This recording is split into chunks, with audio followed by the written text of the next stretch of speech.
He spins the tales that shake the ground, unveils the truths where lies abound. Politics, justice, social streams. He molds the chaos into dreams. No silence here, just the sound of change. Boom, ping, ping, rearrange. Boom, ping, ping, the truth takes wing. Milwaukee's voice, let the city sing. Boom, ping, ping, hear the freedom ring. Sherwin's the king or the airwaves king. Through the static, through the noise, he amplifies the people's voice. Boom, ping, ping. Like a heartbeat's call, he's got the wisdom to break down walls. Yeah.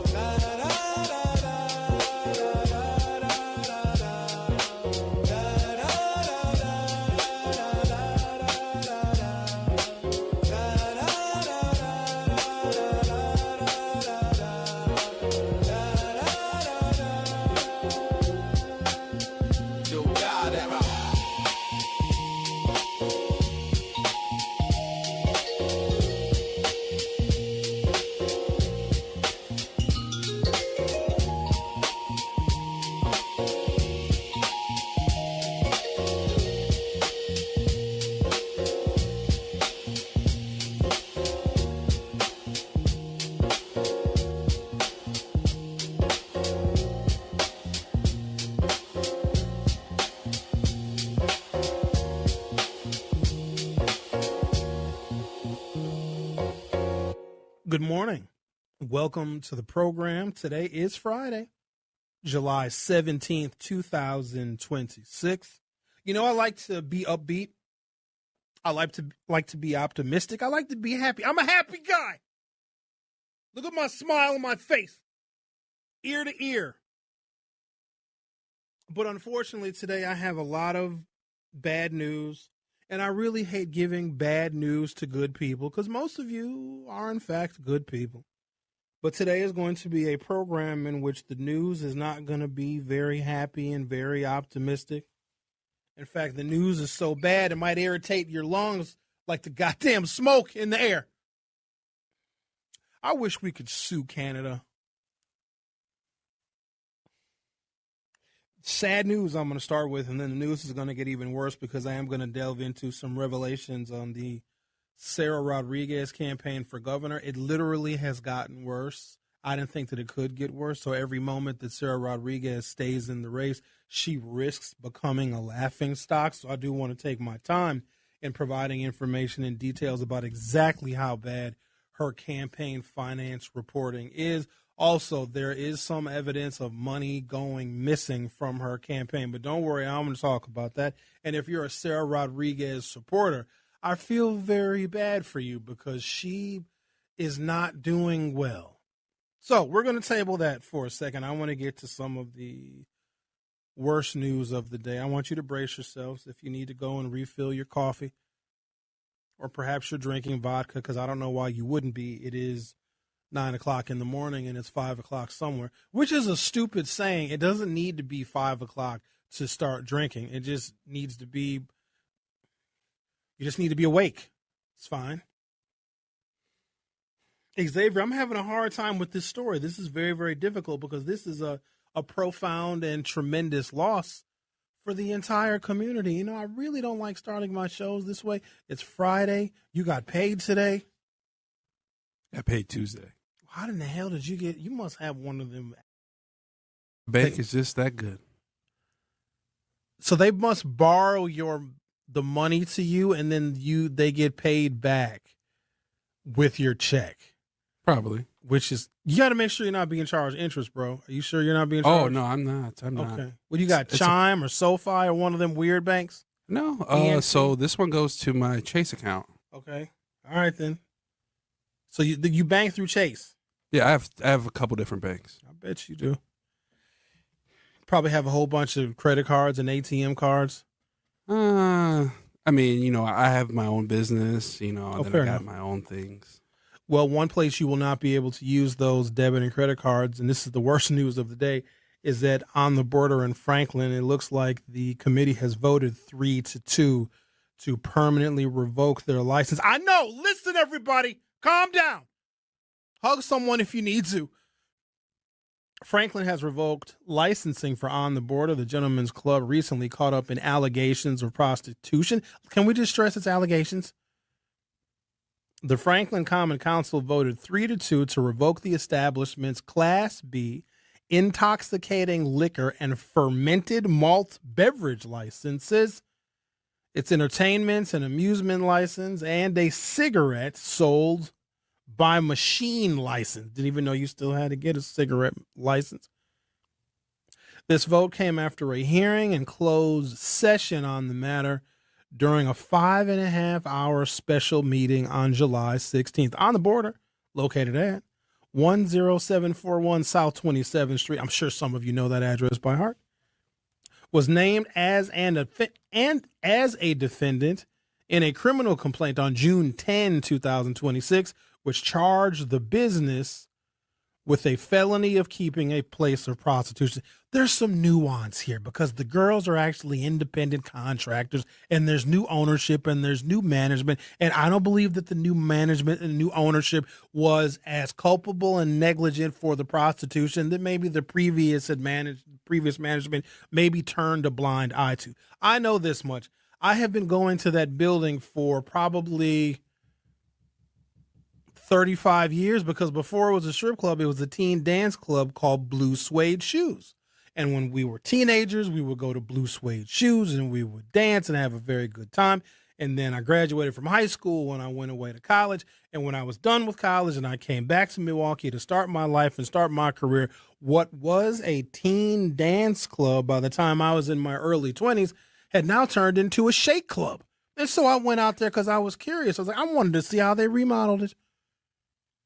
I was just curious to see how they changed the layout from Blue Suede Shoes to the On the Border Strip Club. They did a very fine job. I will admit that they did a fine job because I'm an aficionado for interior decorating.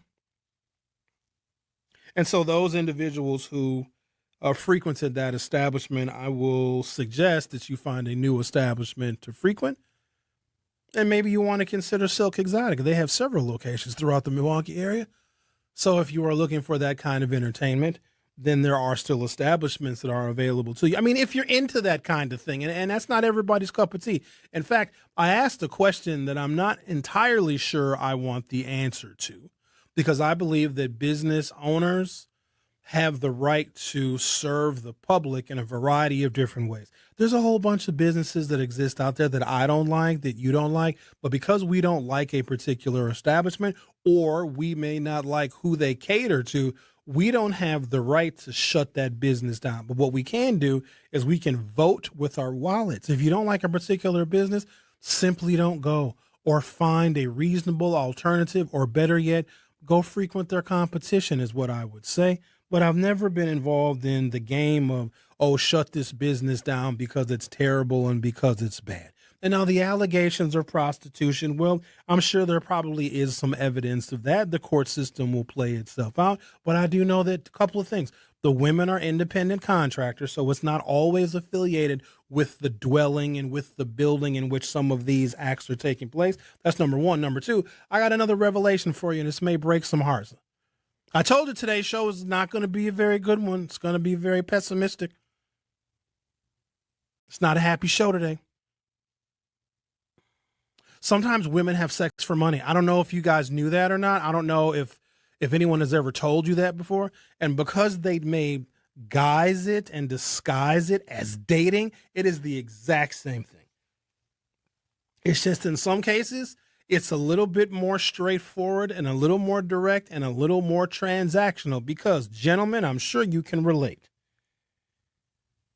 Women will be very upfront and tell you that there are a certain number of things that you need to do to prove yourself worthy of her time.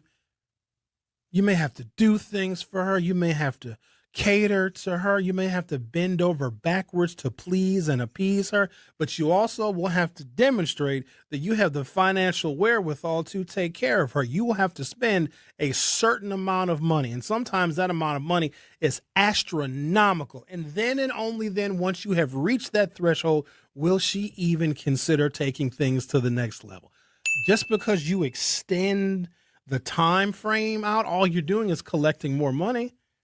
And then she'll say, "Oh, I like this guy. He's taking me out on dates for 6 weeks or 2 months, and he spent $4,000. Damn. I may give him a hug and a kiss at the end of the night." Guess what? That's still prostitution too, because that is money exchanged for physical intimacy. I think the reason why establishments like strip clubs get so much heat, because it's rarely men that complain about them. It is women who are no longer affectionate to their husbands as a form of punishment and manipulation. And when these kinds of establishments exist, where a man, however transactional it is, where a man can get attention and affection from a woman, wives don't like that because they want to have the monopoly on who gives their man attention and affection. The number of marriages that I am familiar with, and the vast majority of my friends and family members and coworkers and colleagues are all married, but the number of men who no longer can even expect any kind of physical intimacy or any kind of affection from their wives is staggering. It frightens me to death. It really does. Because at any point in time, she can just stop. Whenever she receives everything that she wants to receive, if she wanted the house and gets the house, she wanted the kids, she got the kids, she has the lifestyle. There's no need for her to pursue physical intimacy with her husband. But here's what's crazy. She may pursue physical intimacy with somebody else, but the husband, the one she married, that's the sucker. That's the provider. Sorry, married fellas, I'm not trying to call you out, but the reason why there's so much, I guess, they antagonize strip clubs is because it's a place where men can get a desire and a need met. And I'm not even talking about sex. Sometimes you just want a pretty girl wearing a very small bathing suit to say hello to you and to say that you're very handsome. It goes a long way. And I think that men who are underappreciated and who don't get any affection are some of the most dangerous human beings on the planet. Men that are cast aside by women, that don't get any dates, that don't have any girlfriends. Like, those men become recluse and they become very insidious and very dangerous. And there's a juxtaposition here. A man who gets laid is very calm and very happy. He gives to charity. He votes. He picks up litter on the street. Like, a man that is getting it is just a pleasant human to be around. He adopts kittens. You know, he fosters dogs, and he only gets rescues. He only goes and gets his pets from the kill shelters. Like, men that have someone providing physical intimacy to them are much better people. Does that make sense to you? I know you're over here agreeing, Xavier. Xavier, had you ever been to On the Border? Now, I have admitted that I've been there before, but I just wanted to see how they redecorated the place after it transitioned over from a teen club. No, but I do see that they bring on some of my favorite exotic or adult actresses. They come to dance there. Well, not anymore. Now they got to go to Silk. Unfortunately, but I guess it's more convenient to me if I ever wanted to go. Well, Silk is closer to you. Yeah, they're both right down the street. Sure. Have you ever been to Silk? I've actually never been to a strip club ever. What? It does. Seeing naked women dance around, that doesn't do it for me. Especially the ones I can't touch them. I can't do anything. I'm just good. I'm good off of it. I find it interesting, but not shocking, that you definitely are in support of the industry and you believe, like I do, that sex work needs to be recognized and it needs to be respected. But the fact that you haven't been into one of those establishments tells me that there's no way that you can know what it actually is until you go. And it's not necessarily beautiful women just dancing around. There's a vibe, there's a feeling, there's an overwhelming sense of relaxation. So any other bar that you may go to in the Milwaukee area, there's always the risk of somebody getting too drunk and fighting. People don't fight at strip clubs. Everybody is happy. People are just walking around. There's something about women in that environment that it relaxes everybody. Nobody is uptight. Everybody is just chilling. Now, if we can just get Silk to open up for lunch, because what do I do when I leave here? It's noon. right? If because Silk is right here, right a half a block north of where we're sitting. Right, if I look out this door right here, Silk is right across the street from the Federal Building. I'd like to go over there and get a sandwich. I heard strip clubs do make great food. Is that true? From what I've read, because I'm a well-researched man, when On the Border offered a free lunch buffet, it was catered in by a local restaurant. And when I say free, it was free. You came in, you paid whatever the cover charge was, and they figured, okay, they're open at noon. You don't need to leave to have lunch. You can sit there, you can have lunch, and guess what? You're probably going to buy a beverage or two. And you might end up chatting with a very lovely young lady, talking about how she is paying her way through college. Next thing you know, you're getting a lap dance. So it actually is very much worth it. Silk used to offer, I'm not kidding you, $10 steak and lobster. And it was a loss, but it brings people in the establishment. You're not losing customers to a restaurant, because if you're at the establishment, I'm like, oh, I'm hungry. You don't have to leave to go and get food. They serve food right there. So there's a story that I really wish Homer Blow would tell. Homer Blow found out about the $10 steak. Maybe he doesn't want me telling it. Well, too bad. I'm going to tell it anyway. He found out about the $10 steak and lobster, and he vigorously promoted it on blowradio.com. And they had it cracking. They had all sorts of people in there. And I feel bad for the owner, because he must have lost his shirt, because you get a whole bunch of black people finding out that you have, and it was a nice sized lobster tail and a decent sized filet for $10. You can't let too many people know about that. In fact, I believe it was so successful that Silk discontinued it. And so here's what I'm saying. I'm here to petition the court, or whoever will listen. Bring back the $10 steak and lobster at Silk, and then Silk should be open during the day. And I'm not saying for myself necessarily, because some days I have to go and do very important things. I've got to meet with very important people. I've got to have many important conversations. I have many important meetings during the day, so I'm not always available to partake in such shenanigans. But just for other people's sake, and also to boost the offerings of entertainment that we have downtown. You know what I'm saying? That's all I'm saying. And Xavier, I think you need to check it out. Here's what I think I'm going to do for you. You pick the day, okay? And I will make sure that you have a top-notch VIP experience at Silk Exotic, the location of your choice. You don't even have to do anything. You can just relax, have a couple of drinks, maybe bring a friend with you. And I just a lady want friend. Bring whoever you want to. I'll bring a lady friend, and we'll enjoy the strippers. Let me just tell you, though, word of caution, bringing a woman to a strip club is a lot of calculated risk that's actually good for you, because when so many other beautiful women are around, it engenders this particular type of competition, especially if the woman you are with sees your attention divided amongst the other women. Let's just put it this way. It may work out very well for you, sir. So, sounds like a plan to me. Okay, I'll make sure that happens for you. I'm going to take a break. When I come back, we got some revelations in the Lieutenant Governor Sarah Rodriguez campaign for governor. You just can't make this stuff up. You really can't. And so I'm going to provide for you in chronological order the revelations that have transpired literally in the last 24 hours in the Sarah Rodriguez campaign for governor.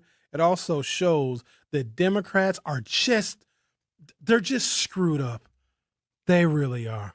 We'll discuss that next. You're listening to The Truth with Sherwin Hughes, exclusively on 101.7 FM. The Truth. Don't go anywhere. I'll be right back. Don't touch that dial. The Truth with Sherwin Hughes will be right back on 101.7 The Truth, The Truth app, and 1017thetruth.com. Here's the deal. We gotta set ourselves up. See, retirement is the long game. We gotta make moves and make them early. Set up goals. Don't worry about a setback. Just save up and stack up to reach them. Let's put ourselves in the right position. Pre-game to greater things. Start building your retirement plan at thisispretirement.org. Brought to you by AARP and the Ad Council. For 75 years, the Muscular Dystrophy Association's voices have thundered through the halls of Congress. For 75 years, we've willed the impossible into existence. For 75 years, the MDA community has pushed the science, shifted the narrative, and established the field of neuromuscular medicine. And until that day, when this is all a thing of the past, you couldn't stop us if you tried. Join us and celebrate 75 years of breakthroughs at MDA75.org. You are listening to The Truth with Sherwin Hughes on 1017 The Truth app, and 1017thetruth.com.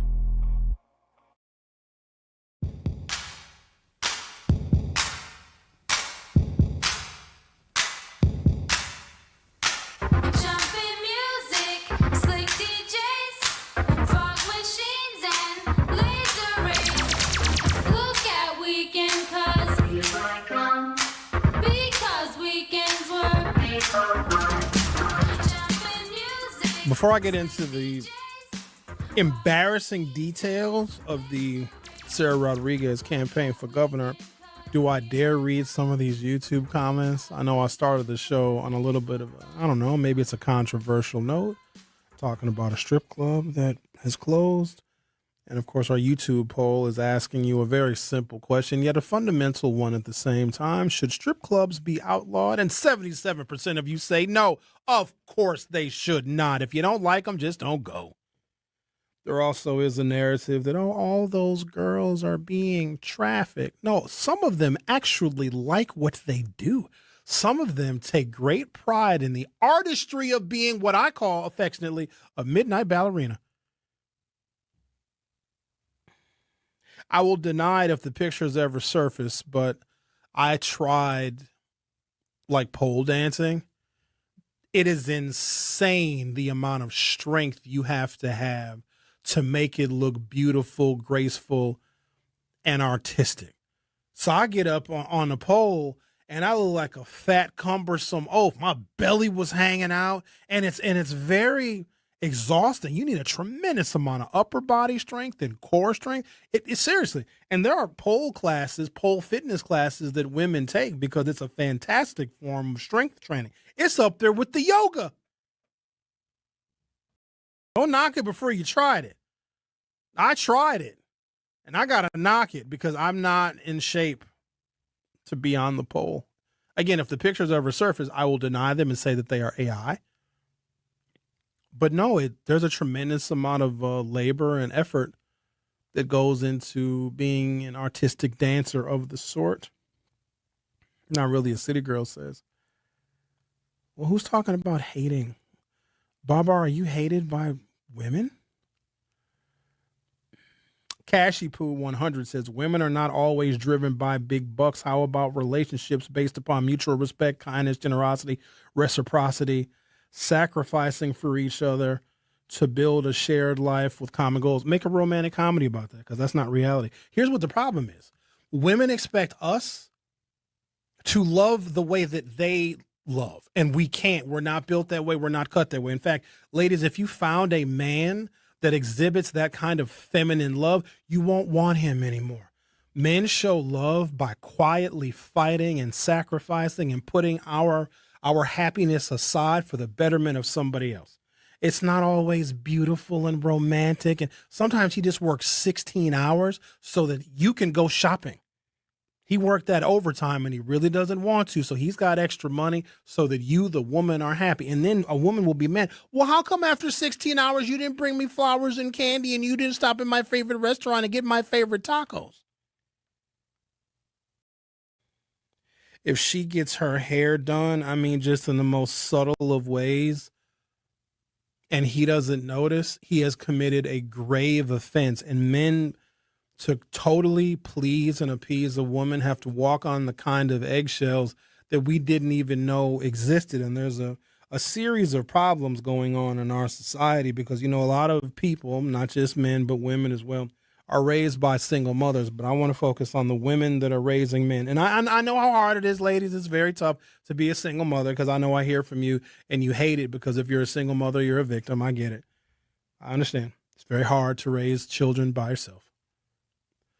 But very rarely do women raise their sons to be a good husband to another woman.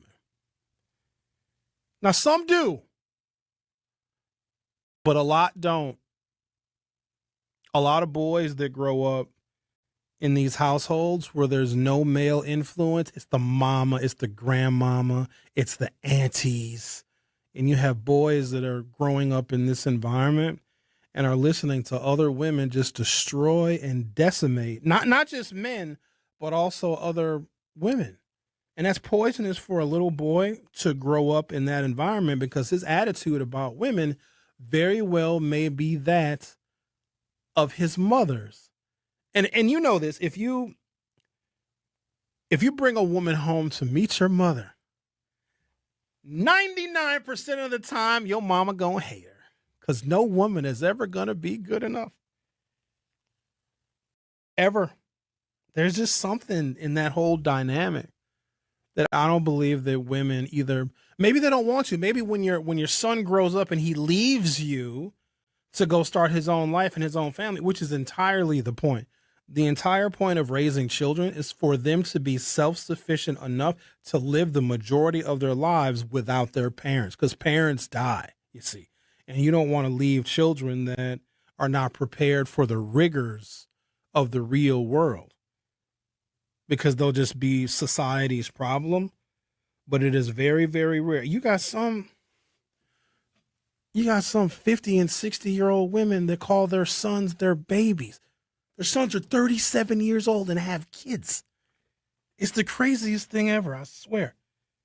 But then again, I don't know if single dads raise their daughters to be another man's good wife. There are some fundamental differences between when single dads raise, this is girls specifically, when single dads raise girls versus when single mothers raise boys. Those single dads raising girls raise much more emotionally mature and emotionally stable girls because they're adopting some of the emotional philosophies of their dads. And maybe it's not necessarily a good thing. They may not grow up particularly feminine, but maybe that is a net positive because, women will tell you with great frequency and honesty how masculine they have to be. They got to be masculine in this world. And I would say in certain spheres of society, especially when it comes to business and contracts and negotiating, there really is no place for emotion. It simply has to be very objective. And I think that men have a better time, I suppose, an easier go, a smoother transition from going from emotional, because everybody can be emotional because we're human, but then also being logical and being objective when it comes to the professional world. I also have come to understand fairly later on in my adult life that women don't really negotiate for their salaries. And maybe they're doing more of that now. I don't know if I've ever taken a job where I didn't try to get more money, because once the company makes it clear that they want to hire you, they're going to offer you a salary. They're going to start at the bottom. If you're lucky, they're going to start at the mid-range. But far too often, I think this contributes to the economic disparity between men and women, but also in like 30 different metro areas, when you adjust for the one variable that almost guarantees that women are going to have less money and be deeper in the throes of poverty, when you adjust for children, when women in the modern era don't have children, their salaries in most metro areas around the country are somewhere between 97 and 100% of a man's salary. So there you go. But I don't think that birth control and, family planning should just fall on the women. You guys know that I had my idea called Man B, male birth control. Hey, if they make it, I'd consider it. I don't know if I would. It seems kind of feminine, but I'd take it. Xavier said he would take Man B.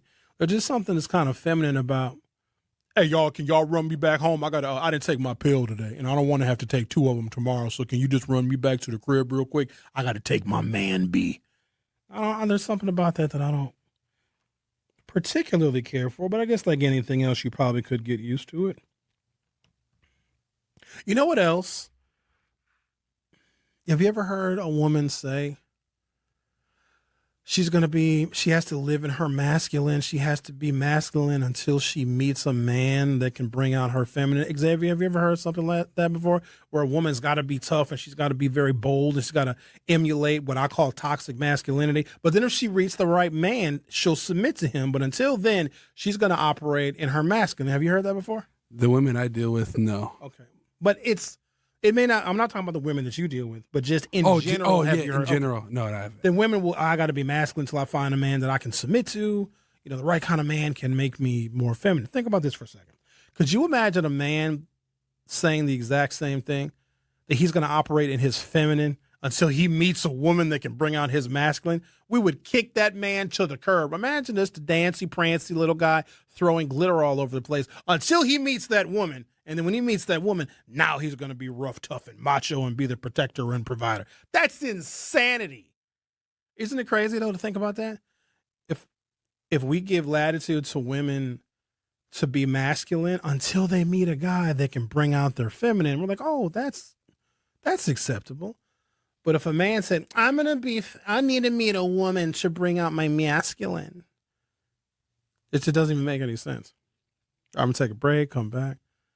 This show is going to be wild today because it's Friday, and I don't really care. You know what I'm saying? We're going to get some stuff done today. We're going to accomplish some things.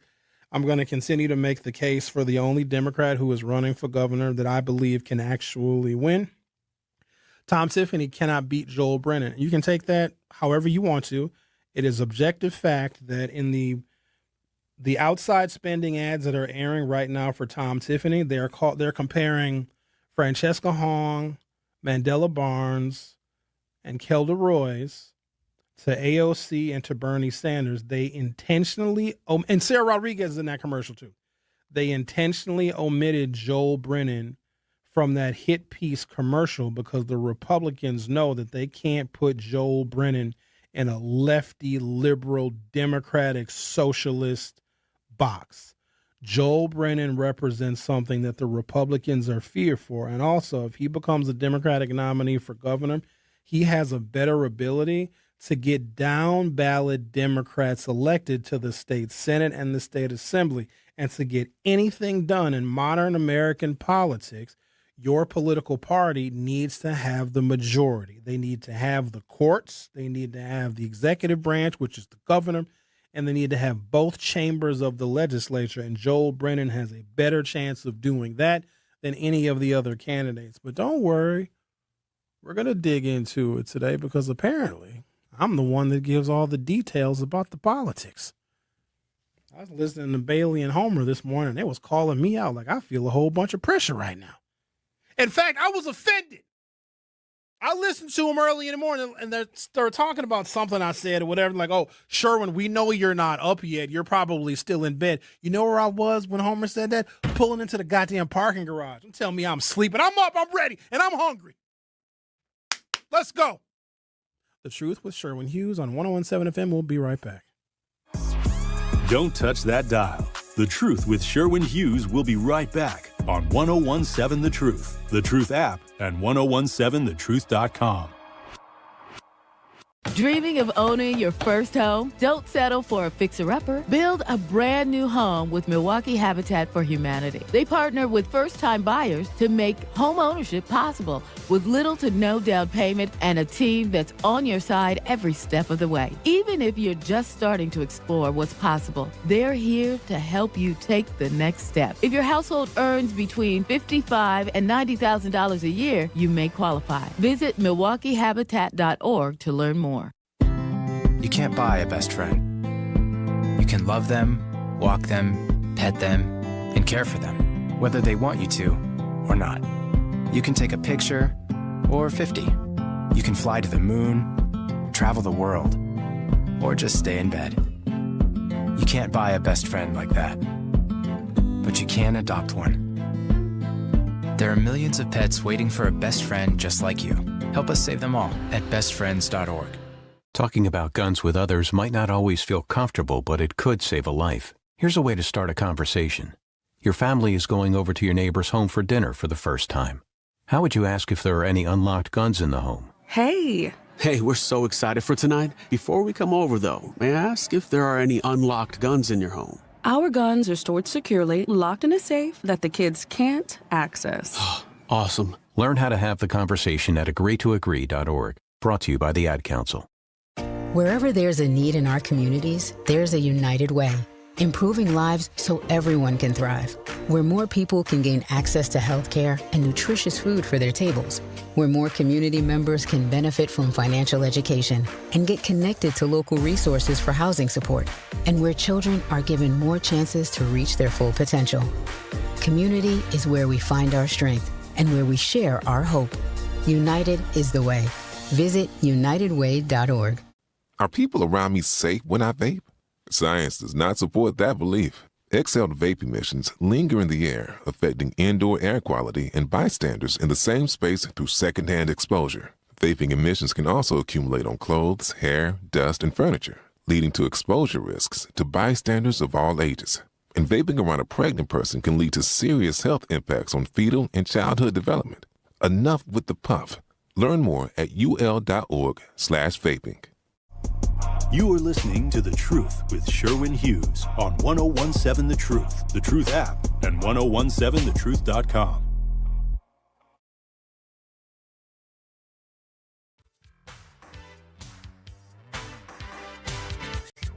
Oh, baby, love me right. Let me love you till get it right.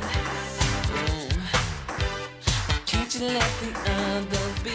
On yesterday's program, I revealed that the Rodriguez campaign for governor only had $34,000 cash on hand, even though several days prior to the releasing of those reports, the lieutenant governor was bragging on social media that they were about to place a either 6 or 7 figure political ad buy.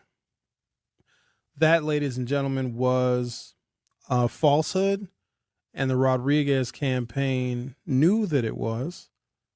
In fact, that announcement was a part of the strategy. You can intimidate other candidates, especially candidates who have a constituency that I believe is of some value. And so when I look at David Crowley's campaign, David Crowley did have a large number of African Americans, especially in southeastern Wisconsin, particularly Milwaukee County and the city of Milwaukee, that were supporting him. And as long as he was in the race, he would have that constituency. So him being in the race essentially locked up what I believe is a valuable constituency, but there's a very unusual set of steps that go into political strategy. But also, I need to say this as well. White people are terrible Democrats.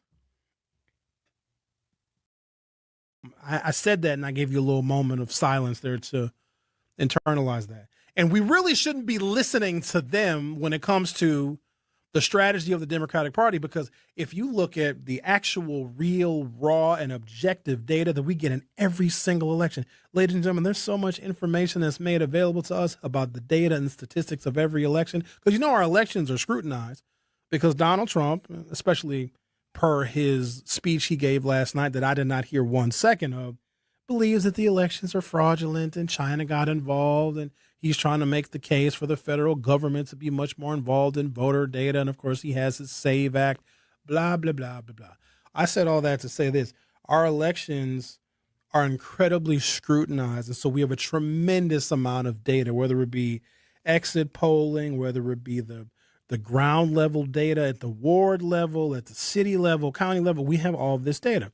And when you look at it nationwide, the majority of white people in this country vote for Republicans, period. The majority of them do. Now, not all of them, but the majority of them. White people are better at being Republicans than they are at being Democrats. And I'll give you another example, because we are operating under a false premise. People believe that white women vote for Democrats. They don't. I don't even know where you heard that from. they have mastered this veneer of appearing empathetic and sympathetic and being into the sisterhood and promoting feminism. That's a lie. That's also another trick of white supremacy. White women have only voted more Democrat than Republican in 2 elections in like the last 70 years. 1964, and then I think like Bill Clinton in 1992. In every other election, white women, regardless of who the candidates are, regardless of what the political tone and temperament is, white women vote for Republicans. Now, I don't even know how to analyze that strategy. You're going to have to talk to them about that, but I wouldn't advise you talk to white women about that because they're going to lie in your face and you're probably going to believe them. Because all they got to do is start crying to appear more authentic. Sherwin, why would you say something like that? Why would you say, I'm voted for a Republican? And then she'll just go vote for a Republican. And it makes me feel bad. Like, oh, I'm sorry, ma'am. I'm sorry of accusing you of voting for a Republican. So white people are very bad Democrats. They don't have a lot of experience with it because the Republican Party has always been more ethnocentric toward the betterment and the preservation of the institutions that white people created. There's something about a conservative. They want to conserve the traditions and the values of America. And think about the bowels of this country, like literally the Constitution. It is a document that preserves a small group of very wealthy, powerful people to do absolutely whatever they want in this nation. Now, it does allow some latitude and flexibility for everybody else, you poor people. But for the most part, in this republic, not necessarily a democracy, but a republic, there's always a designated group of people that will be in control. And just like you have oligarchs right now, you have slave-owning plantation owners that literally created the foundation of this country. So the fact that we have very, very wealthy people now getting into elected office was written from the very, very beginning. None of this should be shocking to anyone. I said all that to say the Rodriguez campaign is one of tremendous embarrassment because this is a time in which Democrats do, in fact, have the wind at their back. There's a real need for policy change. And also will remark that the Democratic Party in Wisconsin, if not nationally, the party itself is weak. The messaging is weak. The strategy is weak because I don't know if Democrats know how to run in a nation that has fundamentally been flipped upside down by the Trump administration. There is something that we can certainly point to that now Democrats can ignore the African-American vote. And so when David Crowley was in the race, he did have a sizable percentage of the African-American vote. But now that David Crowley is out, that black vote is unaffiliated. So we're out here dangling. Okay, we're just out here hanging. They wanted the black vote to be unaffiliated because when it was affiliated with David Crowley, it could represent a margin that could harm other candidates from advancing in the primary, you see. So those African-American votes, maybe they went to Francesca, maybe they went to Kelda, maybe they went to Sarah Rodriguez, maybe they went to Joel Brennan. But while David Crowley was in the primary race, he had a percentage of that vote that was just going to be affiliated with him, just like Francesca has an affiliation of voters that are only going to vote for a Democratic Socialist. Now that David is out of the race, the black vote is now unaffiliated. That doesn't mean that any of these candidates are going to court it. It just right now it's no longer locked up with one candidate. So it gives more breath politically for other candidates to potentially do better because now the black vote is either suppressed and or non-affiliated. So I'm going to hold that thought, take a break, come back. The Rodriguez campaign reported there were some errors in which they had more than $34,000 cash on hand. They actually had more like $640,000 cash on hand. But then there was another amended report that said, nope, the original $34,000 was correct. We also found a very unusual campaign entry in her finance report because it lists where their money has been going, you see. Apparently, the Rodriguez campaign gave $1,500 to a Republican women's group. Now, the Republican women's group was like, we never received that money. But the entry is in the Rodriguez campaign finance report. So now we have $1,500. And it's stated and noted in a signed, notarized, and authorized campaign finance report that the Rodriguez campaign, gave $1,500 to a Republican women's group. The Republican women's group said, we've never received the money, nor would we take it. So now we got to find out where that $1,500 went. Enter Kara Spencer, the former campaign manager for Sarah Rodriguez, who we know was $8,000 in debt and had some evictions on her record. I'm not saying that the Kara girl stole the money, but we don't know where the $1,500 went. Why on God's green earth, as a Democratic primary candidate and the current Democratic lieutenant governor, would you even allow an entry on your campaign finance report of a donation to a Republican women's group? What is happening? Sarah, you got to drop out of the race. You have to. Otherwise, you're going to make my life easy. Because I just talk about you. I'll talk about you and Trump all day long. Because this is ridiculous. The Truth with Sherwin Hughes on 101.7 FM. I'll be right back. The Truth with Sherwin Hughes returns after this on 101.7 The Truth app, and 1017thetruth.com. My mom has decided to learn to paint, and she's good. My dad's now into creative cuisine, and I've already put on 6 pounds. Learning new things comes with age. My mom, she started forgetting my name and what we're talking about. Forgetting well-known things doesn't. Memory loss may be a sign of Alzheimer's disease. Early detection gives you and your loved one time to plan for the future. Learn the warning signs of Alzheimer's at 10signs.org. Brought to you by the Alzheimer's Association and the Ad Council. The possibility of lung cancer can be pretty scary, especially if you're one of approximately 8 million current or former smokers at high risk. That's why SaveByTheScan.org wants you to know that now there's a breakthrough low-dose CT scan that can detect lung cancer early, and it only takes 60 seconds. You stop smoking, now start screening. For an easy quiz to see if you're eligible, visit SaveByTheScan.org. It could save your life.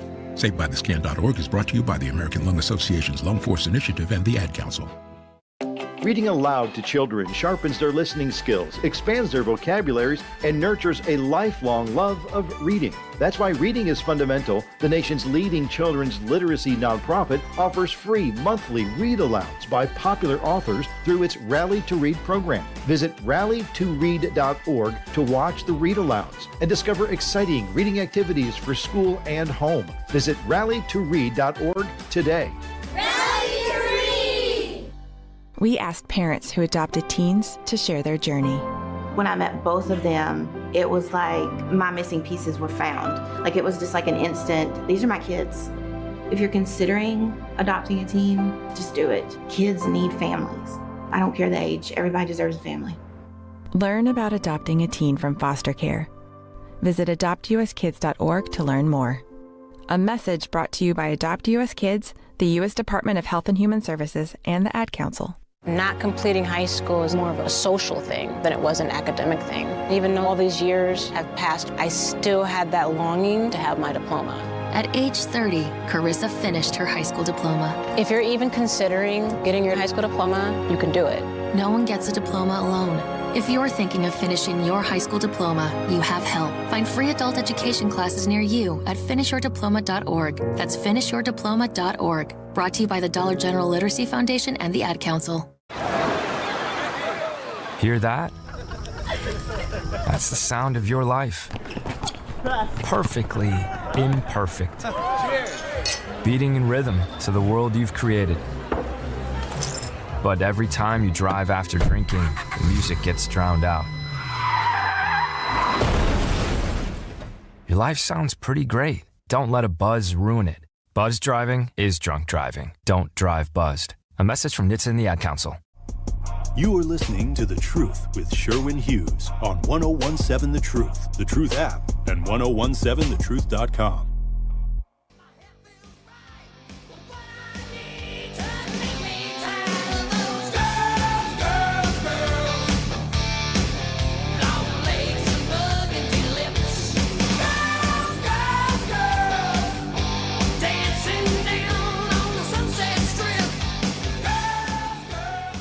Oh, don't be so shocked. I have a very diverse music repertoire. Well, I mean, you did grow up in kind of suburbs, so. I'm totally an MTV generation kid. We got cable in 1982. Michael Jackson and Prince became as popular as they were. I mean, not not just because they are stellar artists and are the peak and primest examples of musical creativity, but because MTV pumped that music into middle America via cable television. And that's why I believe some of the phenomenal success that those men enjoyed while they were alive reached the levels that it did. But also, when you are that kind of a phenomenal talent and star beyond measure, it will kill you. And most of the time, I would argue it probably is not worth it. Just like it's not worth it for Sarah Rodriguez to continue her embarrassing campaign for governor. And this is just another example of the Democratic Party in Wisconsin it's fragmented and the candidates are discombobulated. And I don't believe that a Democratic candidate really knows how to run a successful campaign in an era where Donald Trump has upended everything. That is why a Democratic socialist seems like such a breath of fresh air, because they are not beholden to any of the policy ideas and any of the bullet points or talking points that Democrats traditionally have used. Francesca Hong is a representation of a broken party, like Donald Trump was a representation of a broken Republican Party in 2016. Whenever the party is broken, it does not know how to win, or if it has lost its way, and the Republican Party had lost its way between 2008 and 2016 because Barack Obama got elected and then reelected. In fact, Barack Obama did enjoy a Democratic majority for his first 2 years in office. And the number of Democrats that ran for office, especially black ones all over the country, that were inspired by Barack Obama also was more evidence that the Republican Party was broken. And when the party is broken, that is when you get these wild, insane primaries where you have 5 people running, 10 people running, 15, almost 20 people running like they did in that Republican primary in 2016. Francesca Hong is a representation of a broken party because she can come in and say, hey, here's a whole bunch of stuff that nobody is willing to talk about and a whole bunch of stuff that nobody is willing to say. And it sounds very good and it sounds very refreshing. But the reality of it is a little bit difficult to obtain because you don't get any of those proposals passed and realized into law unless you have a legislature that is willing to oblige you. Joel Brennan can beat Tom Tiffany. Francesca Hong cannot. Now, I don't expect any of you to believe me, but I assure you I will be proven right because the Republicans are not going to waste their money. They don't waste their money. In fact, they're very good with their spending. When they spend $30 million on ads in 2024, targeting black men specifically, talking about transgender affirming care and girls and boys and girls sports, it actually worked. That doesn't mean that more African Americans voted for Trump. It meant that more African Americans, men in particular, likely stayed home for Kamala Harris. So they know how to use their money strategically. And I'm alarmed that so far the ad buy has been about $2.2 million, where the Republicans and Republican-affiliated groups are supporting Francesca Hong's candidacy because she, to them, would be the easiest one to beat. That gives me some caution. Because if Republicans are going to spend that kind of money to influence a Democratic primary, they're going to influence a Democratic primary to get a candidate through that primary that they know that they can beat in November. They cannot beat Joel Brennan. And you may not even like Joel Brennan, which is fine. He may not like you either. But this is going to... Wait, who dropped out? You just get some breaking news? I guess Sarah Rodriguez dropped out. All right, well, we got breaking news then. I'm going to take a break, come back. Well, that's one less problem to worry about. Listen here, Sarah. Don't endorse nobody. Don't you put that evil on nobody, Ricky Bobby. Happened 18 minutes ago. The Truth with Sherwin Hughes will be right back.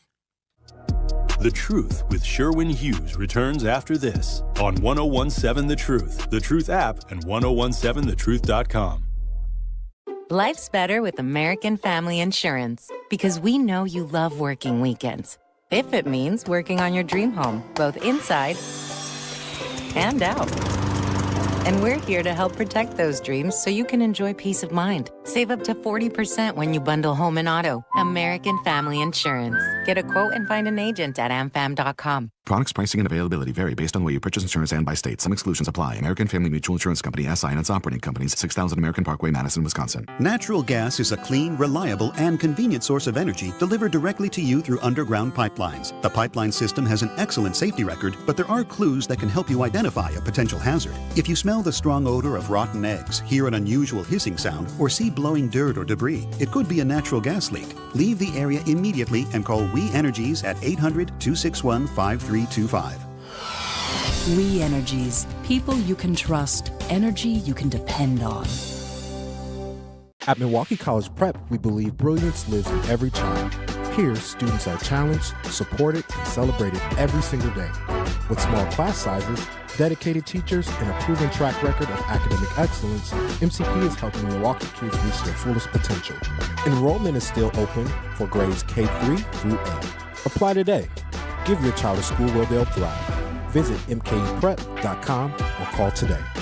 Milwaukee College Prep, brilliance lives here.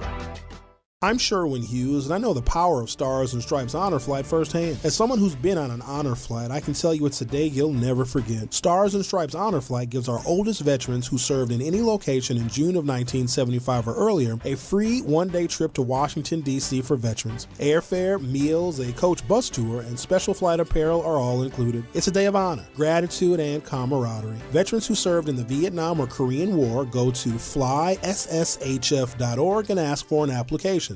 Doctors Without Borders is delivering life-saving medical care where it's needed most in communities around the world.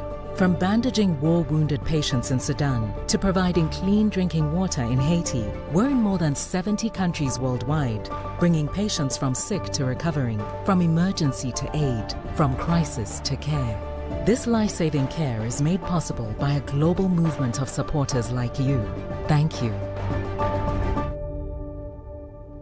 Milwaukee Black Talk lives here on 101.7 FM and 1510 AM, W269DL Milwaukee, and WGKB Waukesha.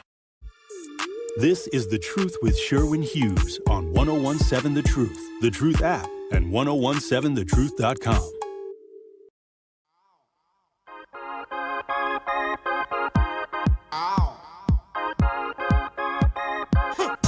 Welcome to Hour 2 of The Truth with Sherwin Hughes. So these latest details in her campaign finance report that was made public last night, and shout out to Jessie Opian. She's been doing a yeoman's job of following these campaign finance report revelations in the Rodriguez campaign. So there was an entry in the Rodriguez campaign finance documents where there was a $1,500 payment made to a Republican women's organization. I have it here. Do I have the letter? I do. I'm going to read it to you. And it's from an organization called Republican Women. Is that really the name of it? Wisconsin Federation of Republican Women. And they released a statement, and it's an official statement. It's on their letterhead.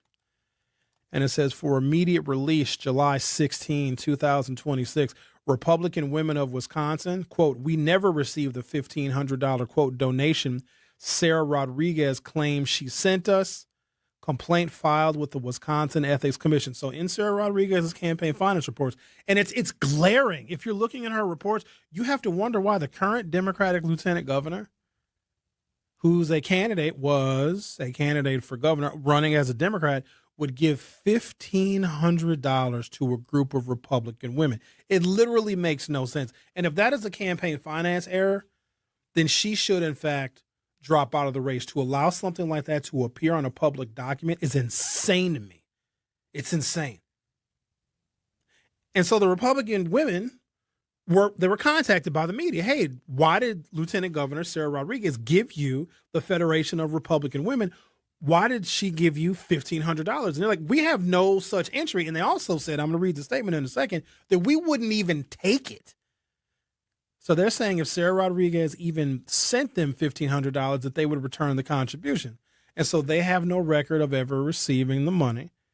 If they did receive the money, they said they would have quickly returned it. But now $1,500 is unaccounted for in Sarah Rodriguez's campaign finance reports. The Wisconsin Federation of Republican Women confirmed yesterday that their organization has no record of receiving the $1,500 transfer that Lieutenant Governor Sarah Rodriguez's gubernatorial campaign reported making to them on February 17th, 2026, in the transfers out to other registrants section of its campaign finance report. They said they have filed a formal complaint with the Wisconsin Ethics Commission requesting an investigation of this discrepancy. Had this money reached us, this is their statement, we would have not accepted it. Our organization does not take contributions from Democratic candidates, and no such donation would have ever been kept. But the money never arrived, and that raises questions Sarah Rodriguez needs to answer. Just days ago, Rodriguez fired her own campaign manager, Kara Spencer, after admitting her campaign's finance reports contained double-counted contributions and hundreds of thousands of dollars in unreported expenses. Against that backdrop, a $1,500 line item that we, the Republican Women of Wisconsin, can confirm never reached our organization is not a minor footnote.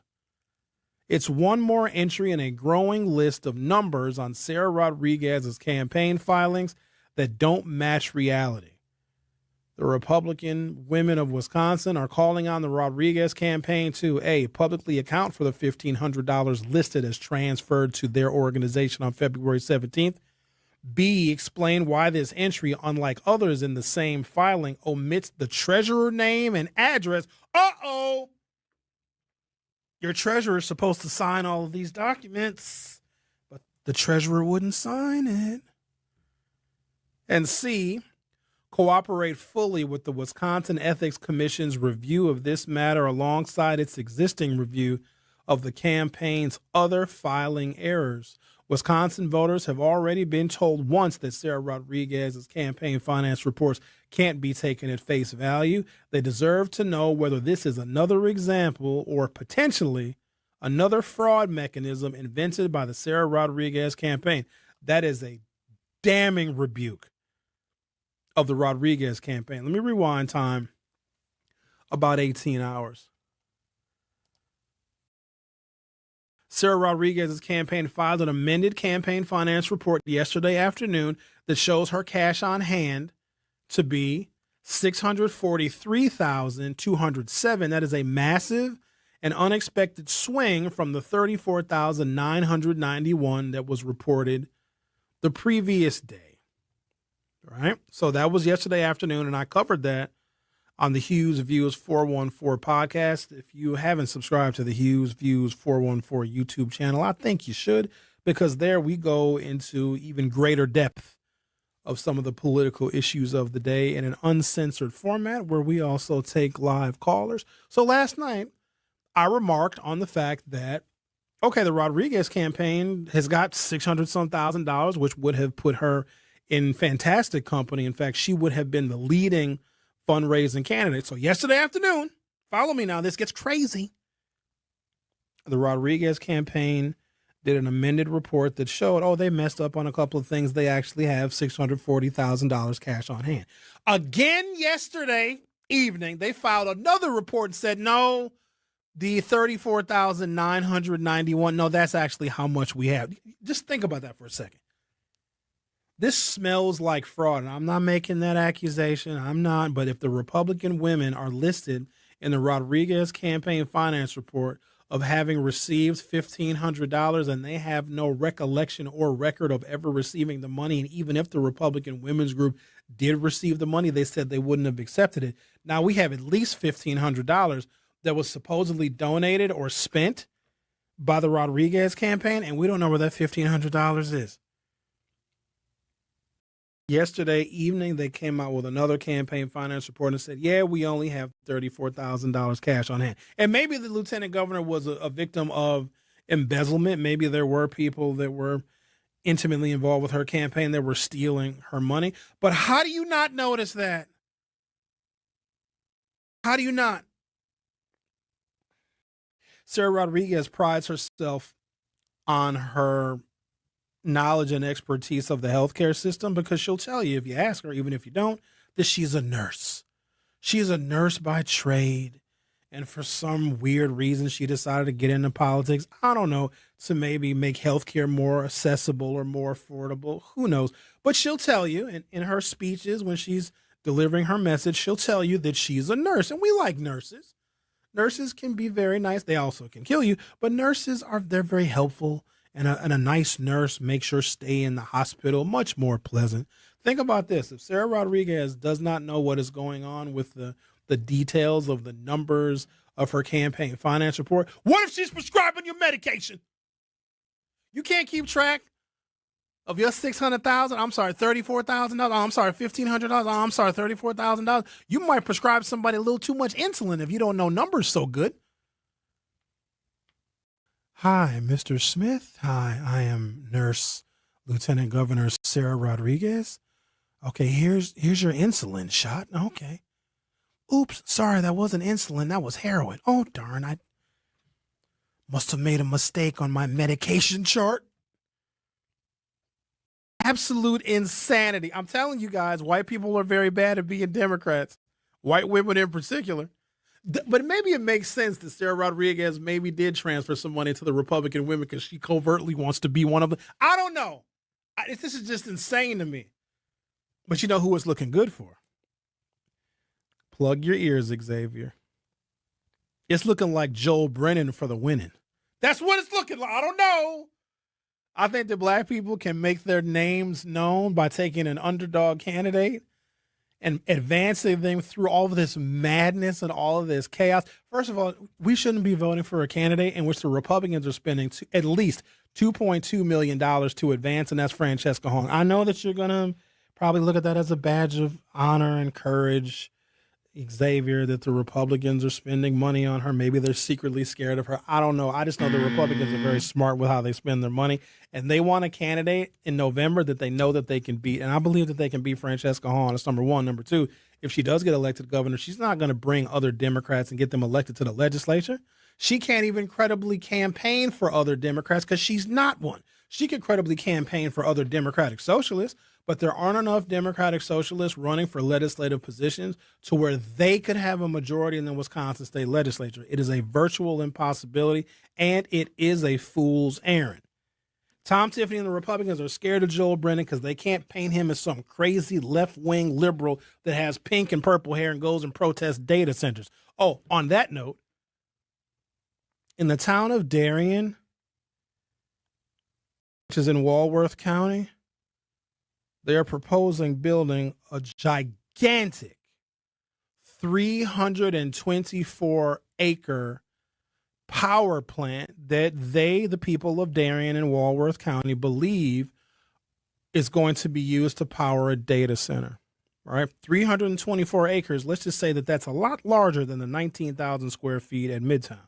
And we saw what kind of hoopla that brought out.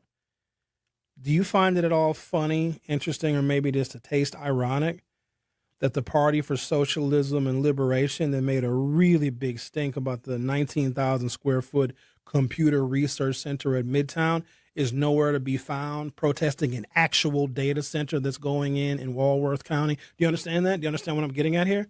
They only came into Midtown because they thought that they could take advantage of a weak and fragmented African-American community. But they're not actually going out to an area where a real data center is going to get built because they know that they wouldn't be welcomed out there in Walworth County. But if you think about it, if their big issue, the Party for Socialism and Liberation, which, let's be clear, these are Francesca's people, if their issue really was data centers, why wouldn't they go out to Walworth County and go to Darien and protest that data center? And let me do you one better. The people that showed up to that meeting that they had in Darien to protest the building of the 324-acre power plant that is going to be used. So think about this. They're building a 324-acre power plant, and they're going to build a data center on top of that. That damn data center and the power plant is going to take up probably half the county.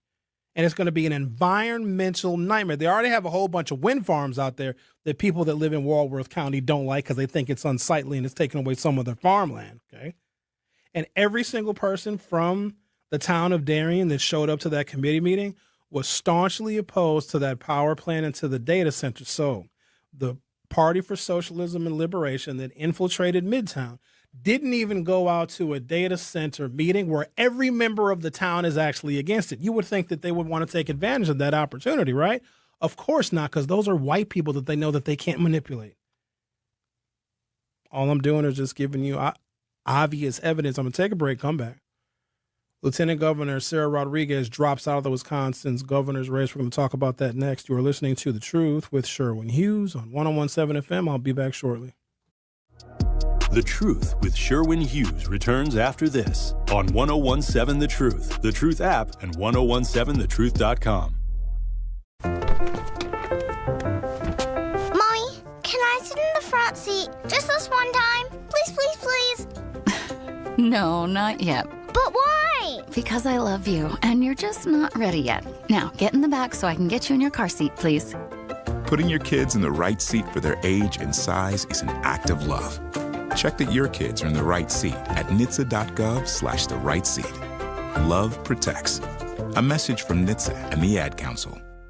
In sitcoms, when someone has a problem, they just blurt it out and move on. Well, I lost my job and my parakeet is missing. How was your day? But the real world is different. Managing life's challenges can be overwhelming. So, what do? We get support. The Huntsman Mental Health Institute and the Ad Council have mental health resources available for you at loveyourmindtoday.org. That's loveyourmindtoday.org. See how much further you can go when you take care of your mental health. For 250 years, our armed forces have bravely served America. Wounded Warrior Project honors that legacy by supporting post-9/11 service members and veterans like Anthony, a Marine who was injured by a roadside bomb in Afghanistan. They carried me through my injuries, not just my physical, but my mental. And seeing other vets doing the same thing helped me tell myself, hey, you can do this. Join us in honoring warriors at woundedwarriorproject.org/America. In the United States, a vehicle is stolen every 31 seconds, about as long as this message. Luckily, you can take a few easy steps to protect your car in the same amount of time. Remove your valuables, roll up your windows, don't leave your car running unattended, lock your doors, and take your keys or fob. If you have information about a crime, call the police. If you suspect insurance fraud, also call 800-TEL-NICB. A public service message from the National Insurance Crime Bureau. I always had to be so good, no one could ignore me. Carve my path with data and drive. But some people only see who I am on paper. The paper ceiling, the limitations from degree screens to stereotypes that are holding back over 70 million stars. Workers skilled through alternative routes, rather than a bachelor's degree. It's time for skills to speak for themselves.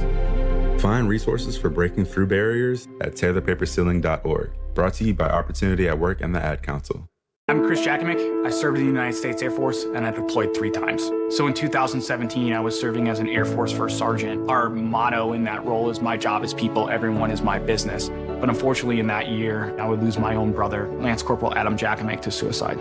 The majority of veteran suicides are from guns. I store my weapons securely, not only for myself, but for my family. Store all your guns securely. Help stop suicide. My service never stops.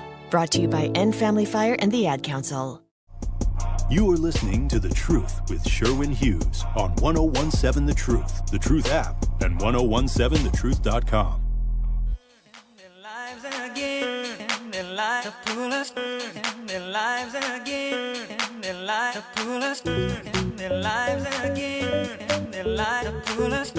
More breaking news. You cannot make this stuff up.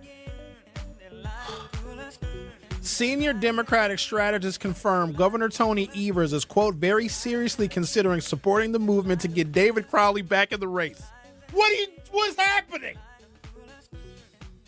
So let me run it down real quick, and there's more to this story, and I got to get to the story of Sarah Rodriguez saying that her campaign, if it continued, would be an ongoing distraction, so she made a very mature decision. But she also is going to need to lawyer up because I think she's got a lot of things to answer for, so she's going to be very occupied. You also have to wonder, who in the hell is going to be the lieutenant governor while Sarah Rodriguez clears up all of this debacle she finds herself in?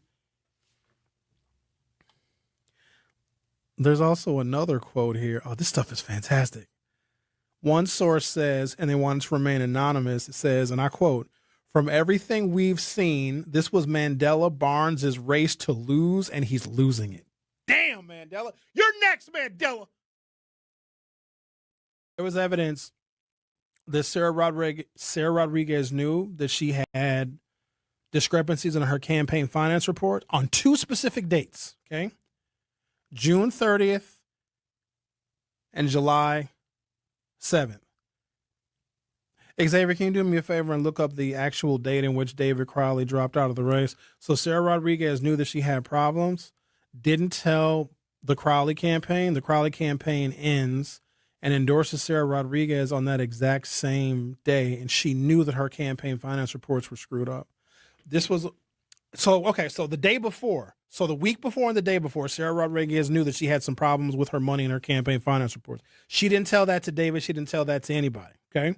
He drops out of the race and endorses her, which makes him look ridiculous because he has 10 times the money that she had ultimately. But again, it was to take the affiliated African-American vote that David Crowley had and to make it unaffiliated and unattached to a candidate. Now, don't be confused. That does not mean that the other candidates were going to court the black vote, which is fine because we as a black voting bloc can decide which candidate that we want to push through the primary and get to the general election so that they will be at least somewhat loyal to the wants and wishes of the black community. Let's talk to Alan. You're on 101.7 The Truth. Hey, Sherwin. Good morning. How are you today? Doing all right. How are you? I'm listening to you, man. I'm going to tell you, you're breaking that story. I'm glad that I followed you all these years. This is you're actually doing some serious reporting. And the only thing that would be better is if you broke the story about the insider trading with these developers and certain elements of the city. Nobody cares about that but you, Alan. Yeah, they do. Believe me, they really do. I'm waiting for my. I'm going to tell you, this is you're nailing it too about the candidates, but we get to vote because this is nonpartisan. So everybody's going to vote for can't think of her name right now. I just like her so much. It isn't nonpartisan. For Hong. This is very for partisan. Hong. Everybody's gonna vote for Hong because she's absolutely beatable. Tom Tiffany got more money right now than any Republican in any race in history in the state of Wisconsin. It's just rolling in. I'm waiting for my sign, actually. I had to convince them.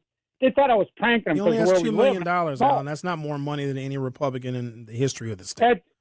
$2 million? Yeah, it is. They have it running for governor. Yes, it is. Then Republicans don't raise a lot of money because he only has $2 million. He ain't going to run out of money. Watch. He's going to win. Okay. But I don't understand. I agree with you about Evers. I don't quite get what he's doing. The guy's a sacrificial lamb. Even he's completely beatable. The only one who's not, and that he's not the guy you mentioned, and he's not even he's just more of a centrist, left of center, normal wacky Democrat. The other ones, they're out there, man. It's just I don't even see. I just had an interesting discussion. Tom Tiffany can't beat Joel Brennan. In fact, Joel Brennan is not. Tom Tiffany does not. Yeah, because Tom Tiffany will lose it. Because remember, a Donald Trump endorsement in these days and times is the kiss of death, and Trump has endorsed Tom Tiffany. Not like it once was. I don't really think so. You can look at some of the evidence of candidates that Donald Trump has endorsed around the country, and they haven't really been doing well. Trump used to be 100% with his endorsements. He's probably less than 50% right now. So some of that endorsement strength has worn out. But, Alan, I can't have an objective conversation with you about this because you were so emotionally attached to both Trump and Republicans that everything that you say is going to reflect your emotion. No, I'm not attached Joel Brennan to Republicans.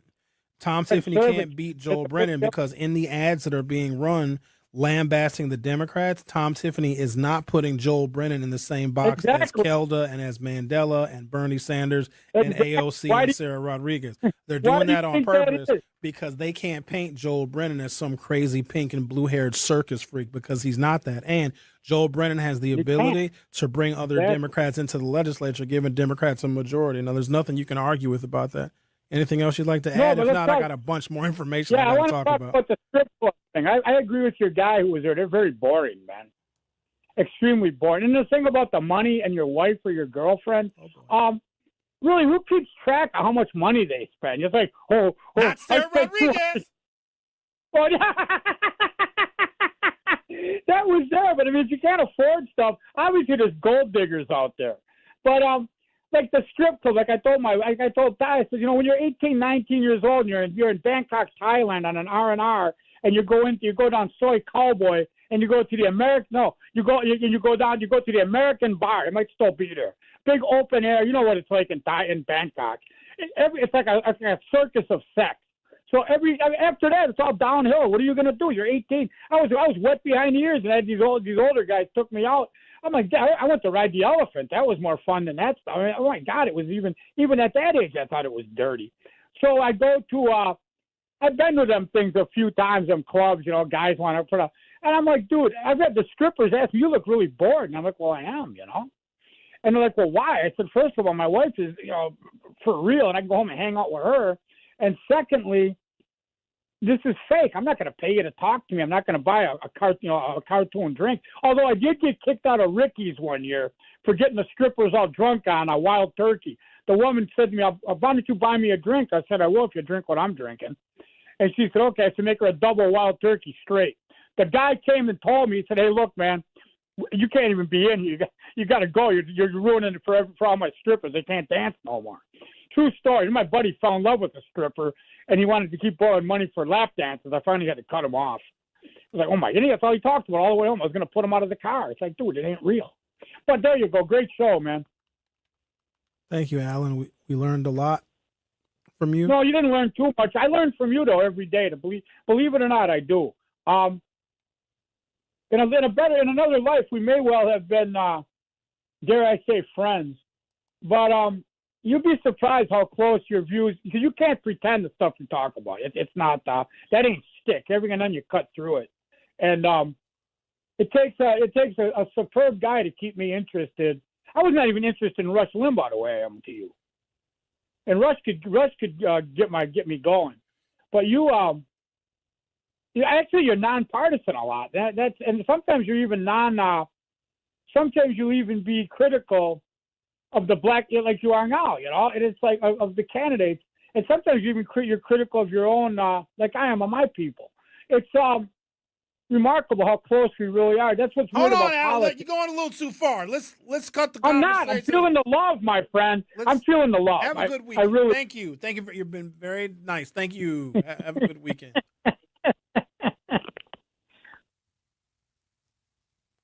You went a little bit too far. Why is it shocking or rare that someone can be honest and objective about the things that we see in our society? When people are screwing up, I admit it and I say it and I talk about it. When things and systems and institutions are working well, I will compliment them.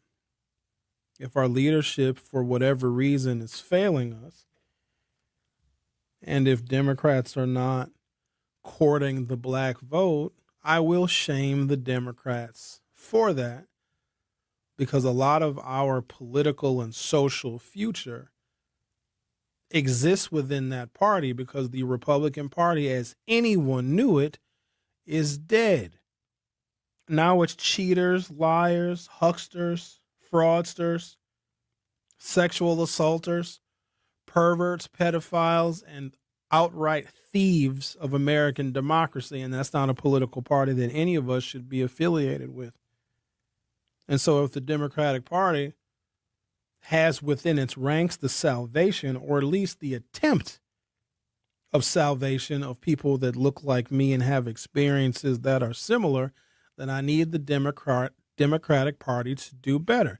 Next on the list, Mandela Barnes has to get out of the race, because he never had a credible shot in this election cycle anyway. And I know that every time we put a poll up, there are a number of you that like Jesse. And every time he runs for office, and his name is Jesse, by the way. Every time he runs for office, he is going to get a certain number of votes. But he can't win. Well, there was a poll that was done last year that compared Mandela Barnes, whose message hasn't even changed since he lost the last race. Oh, he got a commercial out now. Oh, it's just like the peanut butter and jelly, but it's with beer. Have you seen Mandela's latest commercial? You're seeing it, Xavier. Oh, I hope we can find it on YouTube, because if we find it on YouTube, I want to play it for the people. If y'all don't find it, if you don't find it, Xavier, I'm going to play it tonight on the Hughes View. He's sitting at a damn bar with, of course, it's one black dude and a bunch of white dudes, and they're drinking beer talking about, you know what, affordability is a problem. Why are you doing gimmicks, Mandela? He was the lieutenant governor and decided he wanted to quit that position to run for Senate. Lost the Senate race. Then he decided, after David Crowley got in the race for governor, that Mandela Barnes was going to get in the race, not even to win, but to ruin it for David Crowley. And guess what? It got ruined for David Crowley. David Crowley drops out of the race, endorses Sarah Rodriguez. Just think about this cartoonish story that we have to tell right here in Wisconsin. And the Trump administration going to eat this up. This is a circus. David Crowley gets in the race for governor. Mandela said, if I'm not going to be governor, nobody going to be governor. Mandela Barnes gets in the race, clouds David Crowley's pathway to victory. David Crowley, with over $300,000 in the bank, drops out. Then endorses Sarah Rodriguez. Sarah Rodriguez only had $34,000 in the bank, and she knew it, didn't tell anybody. Let David Crowley drop out of the race, and then David Crowley endorses her. Now Mandela Barnes is in the race. Because quite honestly, the reason Mandela got in the race was because David was in it. Now David ain't in the race no more, but now we got some breaking news saying that Tony Evers now wants David Crowley to reinvigorate his campaign for governor. And if Tony Evers endorses David Crowley, then the entire dynamic of the race changes. Because I'm still Joel Brennan, because I don't like the inconsistency. What David Crowley should have done, which would have shown a higher level of executive leadership, which I personally don't think that he has. And that's not a strike against him. That brother is young. You got to be seasoned. Your frontal lobe needs to be developed for decades before you have the kind of discernment that is necessary to lead a state of 5.8 million people. He endorsed Sarah Rodriguez too quick. I don't know who got to him. I don't know who told him to do it, but he listened to the wrong people. And I have long complained that David Crowley is listening to the wrong people. And here's what's crazy. Let's say he does get back in the race. He's still going to be surrounded by the wrong people. He's still going to be surrounded by the people that told him to drop out of the race in the first place to endorse Sarah Rodriguez. He ain't got time to put together a new team. The team that David Crowley has is a losing team. Now, I'm not over here trying to, bash the man, but also we got to be a little bit more clear thinking in these political days and times, because black people, please don't forget, this current climate that we are in is anti-us. And we can't have a black candidate that's going to listen to white people in an anti-black political and social climate. David Crowley listens to them, endorses a fraudulent woman. Now she ends up dropping out of the race. And now Tony Evers feels like he needs to weigh in. Boy, you know what? I need a vacation. I need to go back to Memphis. I came back from Memphis. I was feeling so good. I was relaxed. I was like, I'm ready to take on the world. Now I just want to fight everybody. This sounds like you need some relief. Yes, I do. I got to get the poison out. Exactly. Oh, the poison coming out this weekend. Oh, yeah? Some hot dates? Man, listen, don't even worry about what I got going on. Skeet, skeet, skeet, skeet. I got the thing for you, too.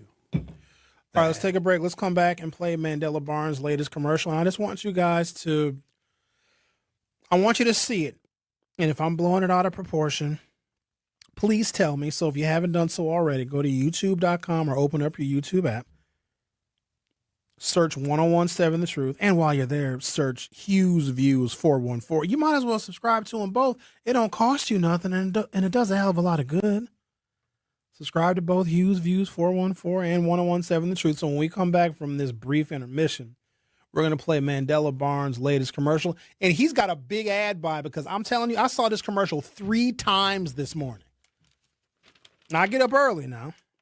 I got to watch all the news. I got to see what happened overnight. I'm trying to, get a feel for what is happening, because that helps me prepare for what I'm going to talk about on my show. I saw Mandela's commercial 3 times in an hour and a half on broadcast TV.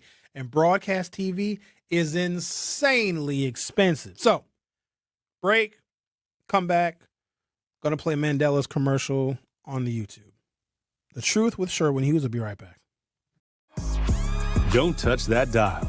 The Truth with Sherwin Hughes will be right back on 1017 The Truth, The Truth app, and 1017thetruth.com. And here's Heather with the weather. Well, it's beautiful out there, sunny and 75, Groceries- almost a little chilly in the shade. Now, let's get a read on the inside of your car. It is hot. You've only been parked a short time and it's already 99 degrees in there. Let's not leave children in the back seat while running errands. It only takes a few minutes for their body temperatures to rise, and that could be fatal. Cars get hot, fast, and can be deadly. Never leave a child in a car. A message from NHTSA and the Ad Council. Babes, what are you doing? What? I'm just mowing the lawn.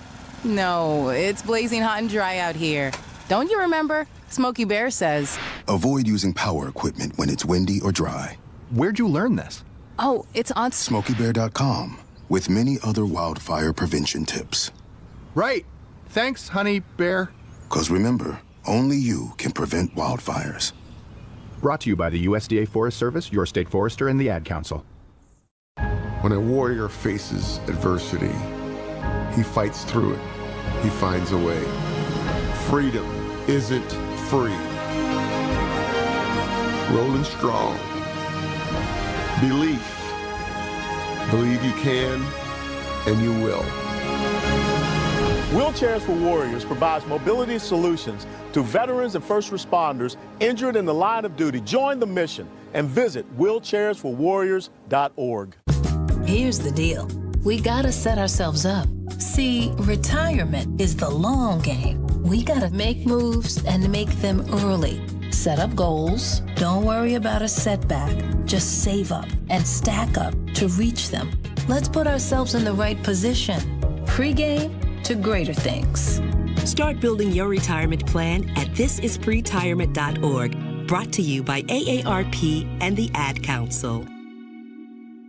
For 75 years, the Muscular Dystrophy Association's voices have thundered through the halls of Congress.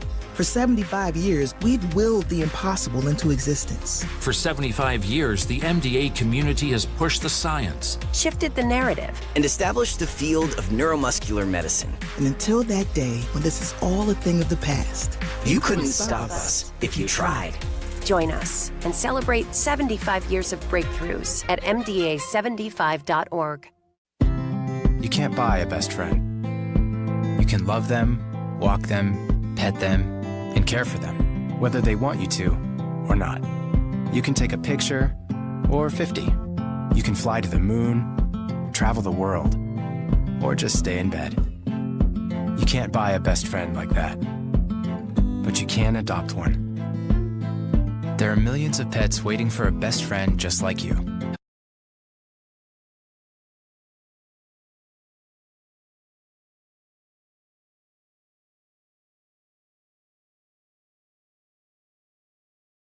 Groceries have damn near doubled. Yeah, you should see my utility bill.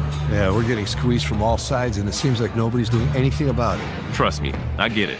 I grew up paycheck to paycheck. I know exactly what it's like when one bill can throw everything off. We're all tired of Trump and the Washington way, the chaos, the corruption, the billionaires that call all the shots. I'm running for governor to lower costs, to expand Badger Care, freeze utility rates, and make government work for working people. Because that's the Wisconsin way. In this year's midterms, there has He's in been a white bar. a large focus on the battle for Where's this guy in a Schwab on?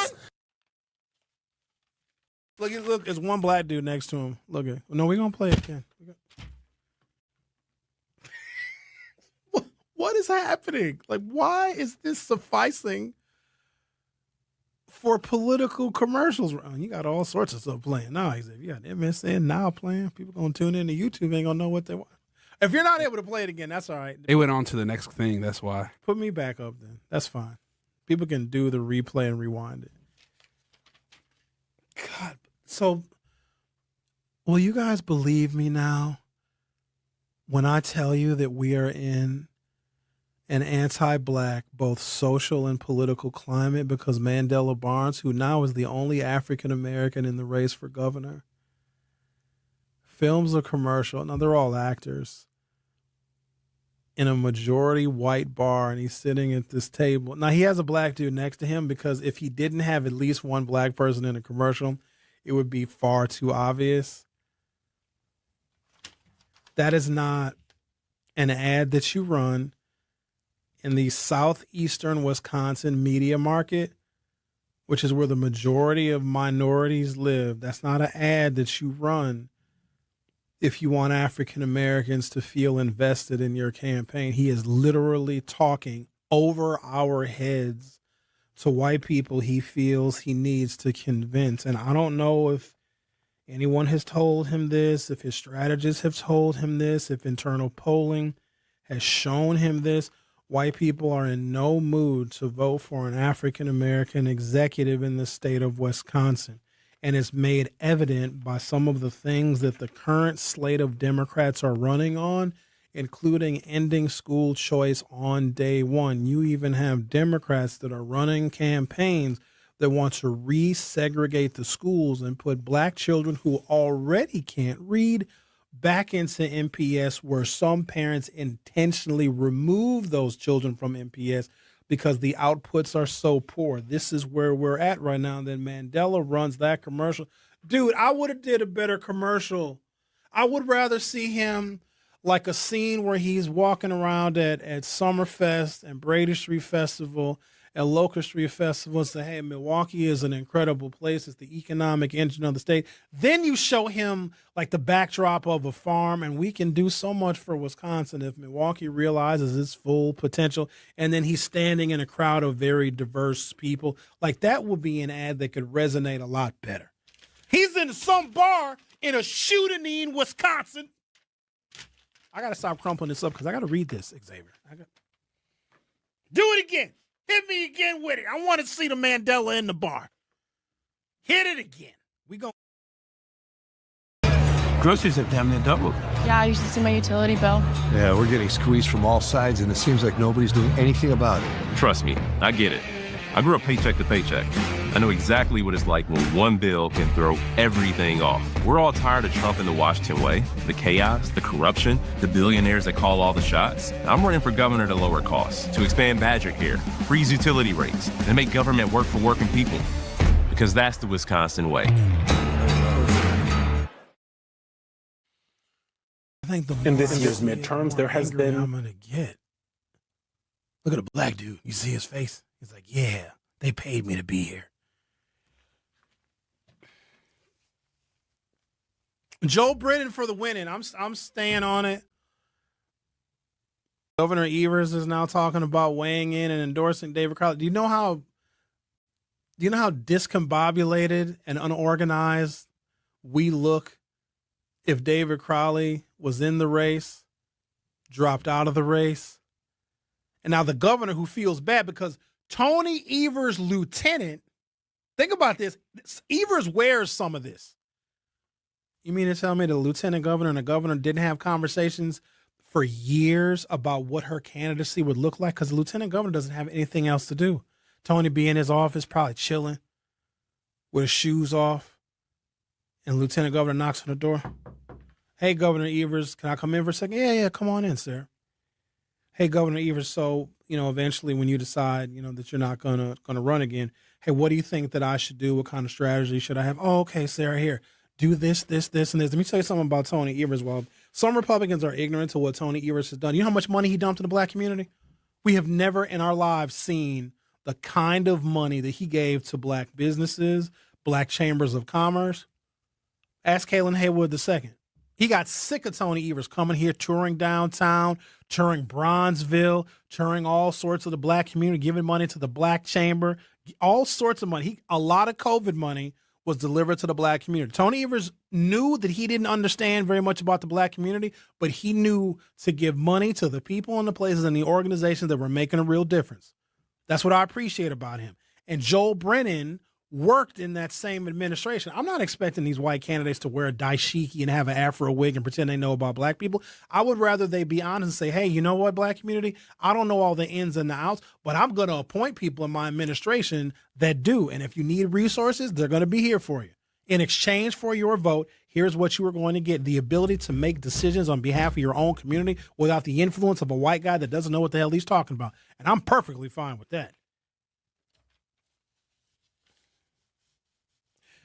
I believe that Tony Evers said to Sarah, in their many conversations over the years, because she's been his lieutenant since 2022. You mean to tell me they never talked once about how you execute a campaign strategy? I believe that Tony Evers was like, yo, Sarah, you got to pay attention to the black community. You got to go visit them. You got to go talk to them. You got to get to know people, get to know how the community works. Sarah was probably pretending to be writing that stuff down, was just scribbling on a notebook. Because she has showed no attention whatsoever. She has been our lieutenant since 2022. Tony Evers gave so much money to the black community. You know, the Republicans in the legislature passed a bill that wanted to stop him from giving money to the communities that he specifies. So here's something about Wisconsin. When the governor gets federal money, and we got a lot of COVID money, we got a bunch of ARPA dollars. In fact, guess what? We got a surplus. Where the hell you think it came from? It ain't come from our tax receipts. People in Wisconsin are broke. Joe Biden gave the state of Wisconsin so much money in 2021 for quote-unquote COVID relief, it made Governor Evers cash rich. And Joe Biden ain't no fool. Joe Biden been around for 50 years. God bless him wherever he is. Joe Biden knows that in the state of Wisconsin, if the federal government, meaning the president's administration and Congress, give money to the state of Wisconsin, Tony Evers has latitude to spend that money wherever he wants. The legislature be damned. Think about how mad Robin Vos and Devin LeMahieu were when Tony Evers was getting all this money from the Biden administration. And that's political patronage, but that's how the game works. If we get a Democratic president because Wisconsin voted to give its electoral votes to Joe Biden is like, I'm going to reward the people and the governor of Wisconsin because without you, I may not have won in 2020. So we got a bunch of ARPA money, American Rescue Plan Act dollars. It was basically just a way to funnel cash to blue states that voted for Joe Biden. I mean, it was for COVID too, but we have a surplus. Governor Evers gets to say, and history will write about him, that when he was governor, by the time he left office after his second term, we had a surplus of money. That came from Joe Biden. You know what else that does? It allows Democrats to run on a platform to where they have money that they can give out to different organizations and different groups and different parts of the state in order to help those parts of the state flourish, including Milwaukee. Tony Evers gave so much money to the black community, the Republicans were like, we have to pass a bill to try and stop him. And guess what? The bill passed the Senate. It passed the Assembly, and Tony Evers was like, veto, I want to be able to give this money out to whoever I want to give it to. You guys remember when Reuben Hopkins posted that big-ass check, that $2 million check that he got from Tony Evers to create 3,000 black jobs? That's Tony Evers giving us money. Joel Brennan would do the exact same thing because Joel Brennan was in the administration when all that was taking place. Joel Brennan listened more than Sarah Rodriguez did, and Sarah Rodriguez was a damn lieutenant. So one of the reasons why I think Governor Evers is now trying to reinvigorate David Crowley's campaign is because Sarah Rodriguez made such a wonderful mess of things, and she fundamentally ignored the black community. Just like Joe Biden wanted to be remembered for a particular kind of legacy, but I think this gets clouded over. Joe Biden put the first black woman on the U.S. Supreme Court, which quite honestly, I don't think it ever would have happened. Now a precedent has been set. And Joe Biden picked Kamala Harris to be his running mate, making her the heir apparent to become president. Now, it didn't work out that way, but think about the legacy for black people and black women in particular that Joe Biden has a part of his history. He did something for black women that not even Barack Obama did. I need you to understand that. Tony Evers, by potentially supporting and endorsing David Crowley, if David Crowley even decides to get back in the race, will be another part of Tony Evers' legacy, because in primaries, the executive never endorses. You never endorse in a primary because you tip the scales. You know how rare that is? It never happens. An incumbent governor will wait until after the primary, and then you go full bore for whoever the Democratic nominee is. Republican and Democratic governors, they never endorse in a primary, but the fact that Tony Evers wants to do this, mostly because he probably feels bad and he feels guilty that all of the game that he probably relayed to Sarah Rodriguez, she didn't pay any attention to it. And look at her now. She's dropped out of the race, and now she's facing fraud allegations. So we're going to continue to follow these stories. I'd imagine as time goes on, new information is going to break. But I am not comfortable and confident with David Crowley getting back in the race because he was under bad advisement that caused him to drop out and endorse Sarah Rodriguez without even asking any questions about whether she was even a feasible and viable candidate. And the same people that David Crowley was listening to that I believe gave him bad advice, he's still going to be surrounded by the same people. Now, y'all saw the Mandela commercial. I'd rather Mandela make peanut butter sandwiches. It looked more authentic when he was making peanut butter sandwiches. And here, let me be clear. I like a good peanut butter sandwich. And shout out to DJ Brother Z, our famed producer here at 1017 The Truth. He makes a fine peanut butter and jelly sandwich. In fact, I believe that DJ Brother Z uses the official Mandela recipe. It's a very delicate balance. It's a dance between the ratio of the peanut butter to the jelly to the softness of the bread. The Truth with Sherwin Hughes will be right back. The Truth with Sherwin Hughes returns after this on 1017 The Truth app, and 1017thetruth.com. Talking about guns with others might not always feel comfortable, but it could save a life. Here's a way to start a conversation. Your family is going over to your neighbor's home for dinner for the first time.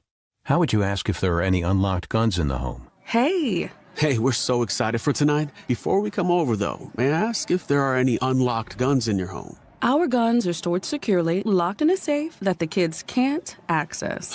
Awesome. Learn how to have the conversation at agreetoagree.org. Brought to you by the Ad Council. Wherever there's a need in our communities, there's a United Way. Improving lives so everyone can thrive. Where more people can gain access to health care and nutritious food for their tables. Where more community members can benefit from financial education and get connected to local resources for housing support. And where children are given more chances to reach their full potential. Community is where we find our strength and where we share our hope. United is the way. Visit unitedway.org. Are people around me safe when I vape? Science does not support that belief. Exhaled vape emissions linger in the air, affecting indoor air quality and bystanders in the same space through secondhand exposure. Vaping emissions can also accumulate on clothes, hair, dust, and furniture, leading to exposure risks to bystanders of all ages. And vaping around a pregnant person can lead to serious health impacts on fetal and childhood development. Enough with the puff. Learn more at ul.org/vaping. My mom has decided to learn to paint, and she's good. My dad's now into creative cuisine, and I've already put on 6 pounds. Learning new things comes with age. My mom, she started forgetting my name and what we're talking about. Forgetting well-known things doesn't. Memory loss may be a sign of Alzheimer's disease. Early detection gives you and your loved one time to plan for the future. Learn the warning signs of Alzheimer's at 10signs.org. Brought to you by the Alzheimer's Association and the Ad Council. The possibility of lung cancer can be pretty scary, especially if you're one of approximately 8 million current or former smokers at high risk. That's why SaveByTheScan.org wants you to know that now there's a breakthrough low-dose CT scan that can detect lung cancer early, and it only takes 60 seconds. You stop smoking, now start screening. For an easy quiz to see if you're eligible, visit SaveByTheScan.org. It could save your life. SaveByTheScan.org is brought to you by the American Lung Association's Lung Force Initiative and the Ad Council. You are listening to The Truth with Sherwin Hughes on 1017 The Truth app, and 1017thetruth.com.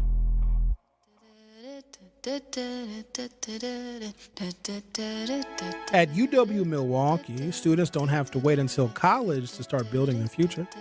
Roar Ready lets students in K through 12th grade join in on hands-on programs across campus, from science and tech to art, sports, and more. Students try new things, meet new people, and build skills that matter. Get started today at uwm.edu/roarready. That's uwm.edu/roarready. The diner on the corner.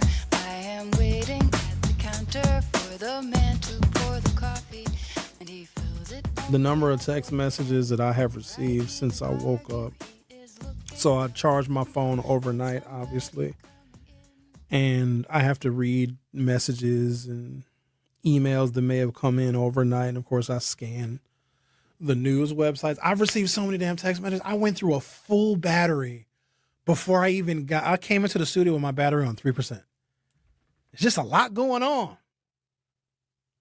A lot of hot topics going on. Sarah Rodriguez dropped out of the race after she went back and forth about her campaign finance reports. She's got an entry on her campaign finance report that says she gave $1,500 to a Republican women's group. The Republican women's group put out a statement, said, not only did we not get $1,500 from Sarah Rodriguez's campaign, had she sent it to us, we would have given it back. So now you have an entry of $1,500 that is unaccounted for. Then we come to find out Sarah Rodriguez drops out of the race for governor. To that I say good. Mandela Barnes is making a wondrous mess out of things like we knew that he would. And now you got Tony Evers talking about endorsing David Crowley and trying to get David Crowley back in the race. All the while, poor Joel Brennan. Joel Brennan's like, oh, I thought the blacks were going to be for me. Joel, I'm riding with you. I'm still here with you because I just don't trust the decision-making of David Crowley. He listened to the wrong white folks. We told him to get rid of his damn chief of staff because she ain't no good for him and his political ambition. But did he listen? Nope, and I'm only going to tell somebody one time. Don't even ask me if you ain't going to listen. Because we can't have him get elected governor and be a bad governor. That is worse than him running and losing. You understand that? He's a great guy, but he doesn't have that killer instinct. He doesn't. I need a black elected official that gets elected in an anti-black political and social climate, which the chips are against him just because of the climate that we are in, because none of the Democratic candidates have even attempted to engage the black community. And you would think that Francesca Hahn would be in all sorts of barbershops because she would be welcome to do so, but I don't think that she needs the black vote. Or she's using the same excuse while Crowley was in the race, like, well, we're not going to go into Milwaukee because David Crowley is going to get the Milwaukee black voter. But it's crazy. They'll send the Party for Socialism and Liberation into the black community, won't they? I would need a black candidate, and then ultimately, if he wins, which there's no evidence he will, because dude is still going to be at 5%. It's not like if he gets back in a race, he's going to be at 80%. And also the fact that he dropped out and suspended his campaign, it's a whole bunch of stuff. Like, he's going to need like a couple of weeks to get everything all reinvigorated and then come out and say, hey, everybody, sorry about that. I was just kidding. Yeah, I dropped out and I endorsed the fraudster woman, lieutenant governor. I didn't mean it, though. I'm back now. You can really believe this version of me. I would need somebody like David to be able to walk into a Republican's office and like kick over their desk and pound his fist on that Republican legislator's desk and say, here, you going to vote for you? And like grab him by his shirt and shake him up a little bit. David ain't going to do that. This is not the time for a black candidate and then potentially a black executive to play nice. These are Trumpers we're dealing with. They're like, they're not even like real humans. They're like amphibians. They're like I don't know. They're like not real people. You know, like their bodies have been taken over by. You ever seen The Exorcist? Classic horror film, 1973. I think maybe Stanley Kubrick. Is he the director of The Exorcist? No, not. Is it Scorsese? Masterpiece horror film. Linda Blair got taken over by the devil. That's what Trumpism has done, and we can't have somebody that. Joel Brennan will walk into a white Republican's office. You know, white people, when they get mad at each other, well, what do you got to freaking do, dude? Like, come on, bring it on, man. Bring it on. You know, white dudes, when they get mad at each other, you freaking white trash is what you are, dude. That's what I want. David Crowley ain't going to go into no Republican's office and call them out of their name like that. The director of The Exorcist was William Friedkin. Oh, I guess I was wrong about that. Okay. I think you're thinking of the invasion of the body snatchers for the MAGA. Their bodies have been snatched. 100% they have been. Tom Tiffany can't beat Joel Brennan. David Crowley would be a lovely symbolic candidate, but you guys know that white people are not. They're not going to vote for him. We got to stop falling for the mess. Otherwise, we're just like David Crowley, believing what these white folks tell us. I'm going to take a break. Come back for hour 3. We're going to be much more pleasant. The Truth with Sherwin Hughes will be back shortly. Don't touch that dial. The Truth with Sherwin Hughes will be right back on 1017 The Truth, The Truth app, and 1017thetruth.com. We asked parents who adopted teens to share their journey. When I met both of them, it was like my missing pieces were found. Like it was just like an instant, these are my kids. If you're considering adopting a teen, just do it. Kids need families. I don't care the age, everybody deserves a family. Learn about adopting a teen from foster care. Visit adoptuskids.org to learn more. A message brought to you by Adopt US Kids, the U.S. Department of Health and Human Services, and the Ad Council. Not completing high school is more of a social thing than it was an academic thing. Even though all these years have passed, I still had that longing to have my diploma. At age 30, Carissa finished her high school diploma. If you're even considering getting your high school diploma, you can do it. No one gets a diploma alone. If you're thinking of finishing your high school diploma, you have help. Find free adult education classes near you at finishyourdiploma.org. That's finishyourdiploma.org. Brought to you by the Dollar General Literacy Foundation and the Ad Council. Hear that? That's the sound of your life. Perfectly imperfect. Beating in rhythm to the world you've created. But every time you drive after drinking, the music gets drowned out. Your life sounds pretty great. Don't let a buzz ruin it.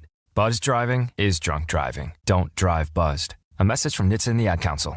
Doctors Without Borders is delivering life-saving medical care where it's needed most in communities around the world. From bandaging war-wounded patients in Sudan to providing clean drinking water in Haiti, we're in more than 70 countries worldwide, bringing patients from sick to recovering, from emergency to aid, from crisis to care. This life-saving care is made possible by a global movement of supporters like you. Thank you.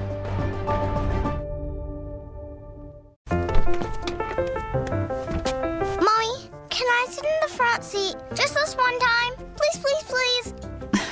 No, not yet. But why? Because I love you, and you're just not ready yet. Now, get in the back so I can get you in your car seat, please. Putting your kids in the right seat for their age and size is an act of love. Check that your kids are in the right seat at nhtsa.gov/the right seat. Love protects.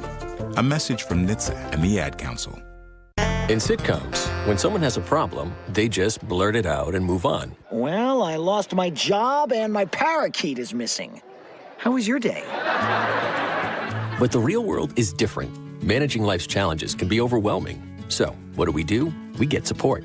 The Huntsman Mental Health Institute and the Ad Council have mental health resources available for you at loveyourmindtoday.org. That's loveyourmindtoday.org. See how much further you can go when you take care of your mental health. Milwaukee Black Talk lives here on 101.7 FM and 1510 AM, W269DL Milwaukee, and WGKB Waukesha. You are listening to The Truth with Sherwin Hughes on 101.7 The Truth app, and 1017thetruth.com.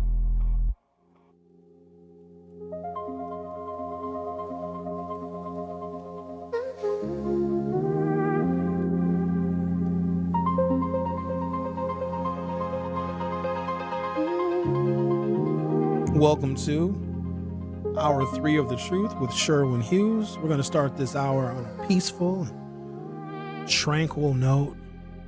A lot of information is coming at us.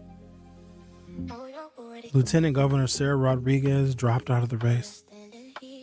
Tony Evers is probably very embarrassed.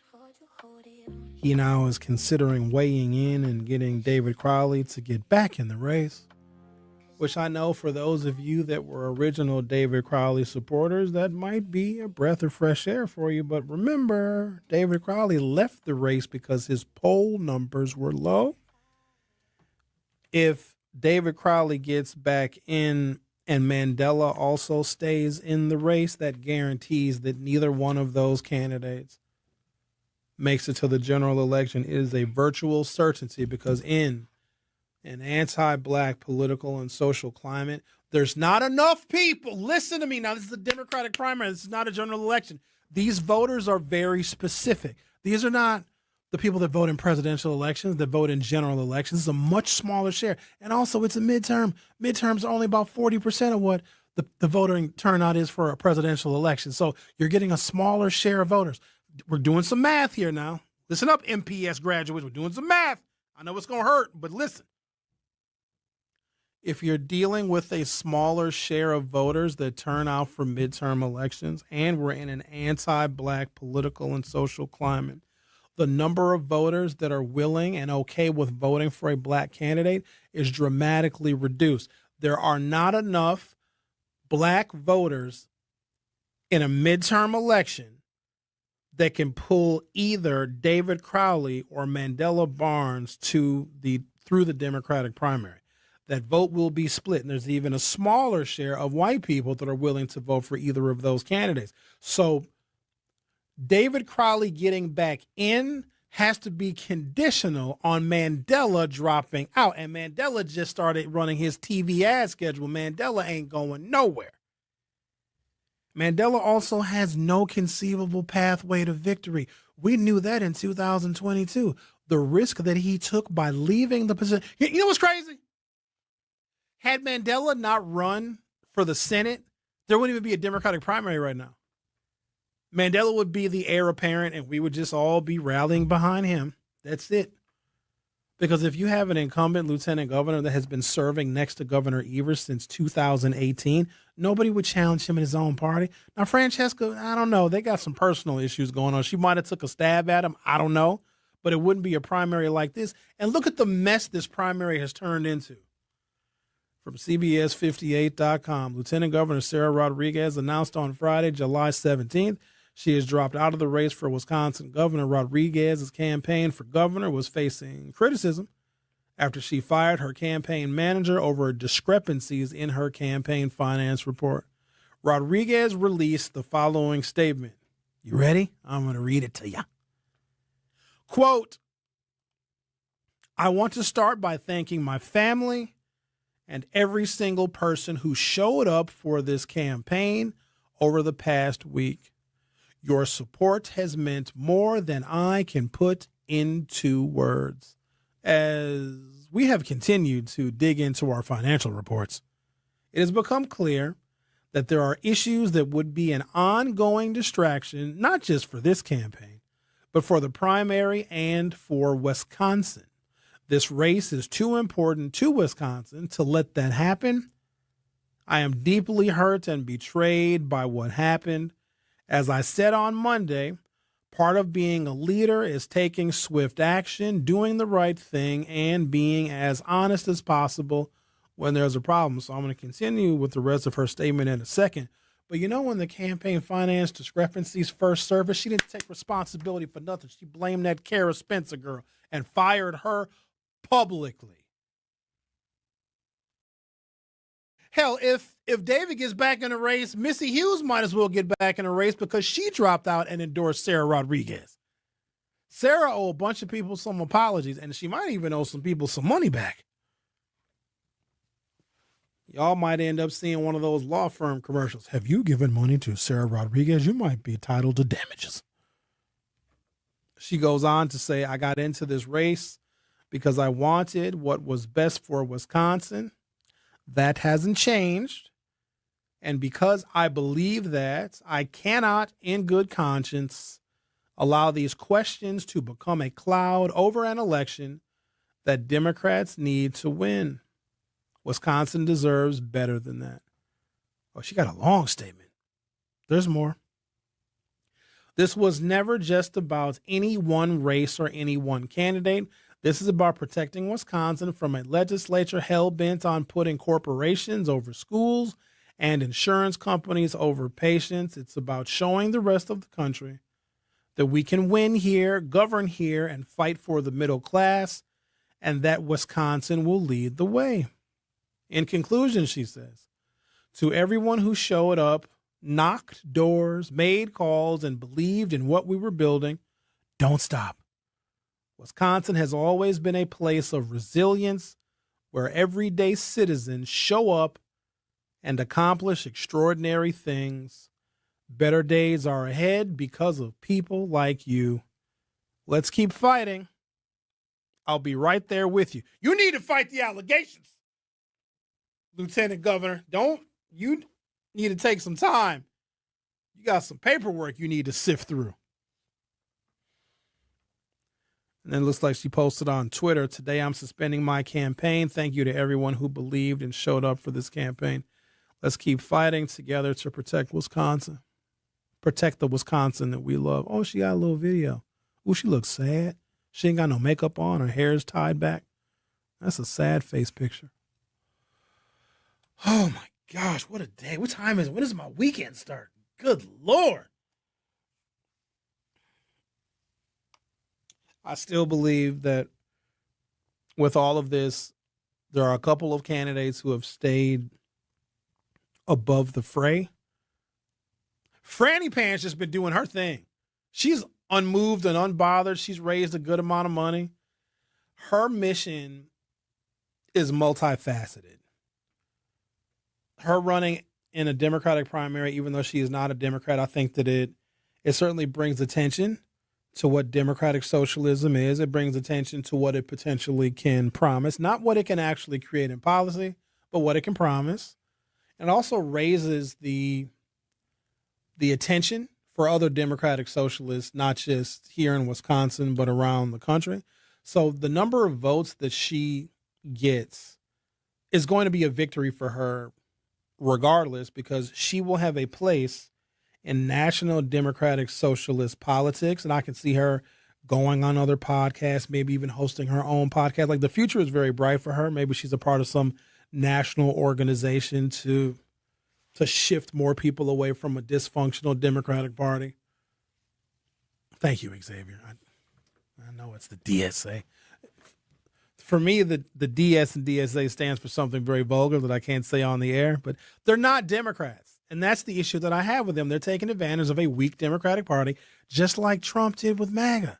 Trump is not a Republican. He ran as one because it was easy, because the Republican Party was broken. They couldn't win national elections, and they were getting thumped in midterms. Donald Trump came in and said, oh, this is the perfect opportunity for my grift. And then a bunch of ultra-conservative, right-wing special interest groups said, Donald Trump, we're going to get you elected president, but you're going to follow our rules. We're going to get you where you need to be, Trump. And Trump was like, I need to be president. Otherwise, let me tell you what the real truth is and why Donald Trump is president. And it's not about his damn policies. It's not about the economy. And it's not even really about immigration. I think those policies are a reflection of his hate for people. Trump has to be president so he doesn't go to prison. And y'all fell for it and elected him twice. He made a deal with the Heritage Foundation, the Federalist Society, and evangelicals that control mega churches all throughout the country, but particularly in the South. Do you know that you had all of these mega churches with 20 and 30,000 members all making Donald Trump a part of their sermon? And I don't know if you guys know this or not, but people listen to their pastors. It was a concerted effort to get Donald Trump in office, and Trump needed it because he was going to jail. They took advantage of him. They took advantage of the fact that Donald Trump needed to get in a position where he was, in fact, not only above the law. Here's what people don't get about being the executive. You are law enforcement. You execute the law.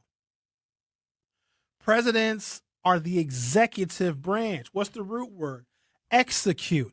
Donald Trump is the top law enforcement officer in the country. He enforces the federal law. Bet you never thought about it like that. But if you read a goddamn history book, it would have told you that when you were in 6th grade. Why would you have someone who is about to go to federal prison for probably the rest of his life? Why would you elect them to be the top federal law enforcement officer in the country who can appoint the attorney general and lead the Department of Justice?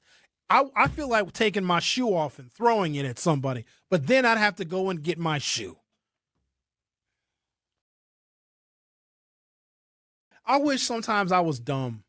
You know what I mean? I wish I was just somebody that didn't know, Xavier. I do. I wish sometimes I was just walking around here ignorant. Just dumb. You say that now. No, I mean it. Then you watch yourself at an interview and you're a Trump supporter and stuff like that. You know, that'd be pretty bad. I wish that I could see that stuff and be just like, oh, and have just no opinion on anything. I wish I could be one of those people. I know this much. Y'all ain't going to kill me.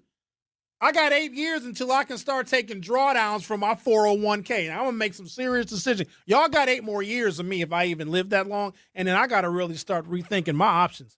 Y'all ain't going to kill me with this mess.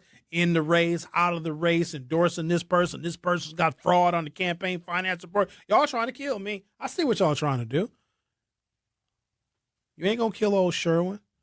I know you trying. Trying to kill me. I'll be damned if y'all. This is probably where I'm going to die, actually. I'll probably just keel over one day with a whole bunch of crumpled up papers around me. Good Lord. Not if Zach's there to save you. I don't know. Zach probably wouldn't do it again. All Zach did was call 911. Ricky ran upstairs. He was like, hey. They basically left me down here by myself. It was just gastritis. If you guys have ever had it, it sucks. It's an inflammation of your stomach lining. It's bad news. I fainted. But they didn't know that. They thought I was dying. I got you. I'll pick you and carry you to the main. No, you'll probably end up carrying me to a Democratic Socialist of America meeting. Oh, yeah. Then you really will survive then. Because we care about you and we love you. I'm a Democrat, though. And I don't take nothing away from you people. We love you and we care about you. I don't need you people to love and care about Sherwin. I don't need that. I wake up, bunch of pink and purple haired they-thems looking at me. Yeah, that'd probably be the most safe you ever felt. Can you get the phone, please? Unbelievable. One of them going to be Bob, I'm sure. And then tell you what, I'll just take this call. Oops. I was going to take that other call while Xavier was answering this one. Why don't we do this? I'm going to take a break, come back. My phone is blowing up, getting text messages every 9 seconds. You see why I don't want to run for office? Do you see why? This is embarrassing. But you know why it's happening, ladies and gentlemen? You know why it's like a joke? While they're making a mockery of it, because Donald Trump has destroyed the democracy in such a way that everything is just comical. It's insane. People are going to look back on this era, and they're going to think that we are insane because we are. 20 and 30 years from now, when all of the details of how bad it really is become evident, they're going to look at us like, how did you all let this happen? What were you guys doing? And then somebody's going to be like, well, we elected Trump because, we didn't want him to go to jail. So we elected. Yeah, but you had a qualified black woman that would have kept the country afloat. Yeah, but there was just something about her that we didn't like. Yeah, but Joe Biden was a part of the Obama administration that had the best economy that America had ever seen. No, we know, but... Kamala just, I don't know. There was something about her that we didn't like. You're listening to The Truth with Sherwin Hughes. That's my middle name. I was born in 1975, and nobody told me it would be like this. In 8 short years, I'll be able to start taking drawdowns from my retirement account. I'm actually looking forward to it. I think I might join AARP because there's a lot of benefits. I had AARP in studio last week. I had a lady. Was this week or last week? I've done so many damn interviews. Last week. Last week, yep. So I might join AARP. At some point, I want to try and get both Zach and Mandela Barnes' peanut butter and jelly sandwich recipe, and I want to have a competition. I want to rate their sandwiches 1 through 10. And I'm just going to live a really happy life. You know what I'm saying? A happy life where I'm stress-free and relaxed. And every now and again, it don't got to be every day, I get the poison out. And everything is going to be all sunshine and butterflies. The Truth with Sherwin Hughes. We'll be right back. The Truth with Sherwin Hughes returns after this on 1017 The Truth app, and 1017thetruth.com. I walk on the shoulders of giants who have come before me. I am ASAP and Maya Angelou. I am Marva Collins and Frederick Douglass. From A to Z, I celebrate, emulate, and commemorate their example. This is part of the Declaration of Excellence Milwaukee College Prep Scholars recite, not just during Black History Month, but each and every morning, because our students don't just honor history, they're determined to shape it.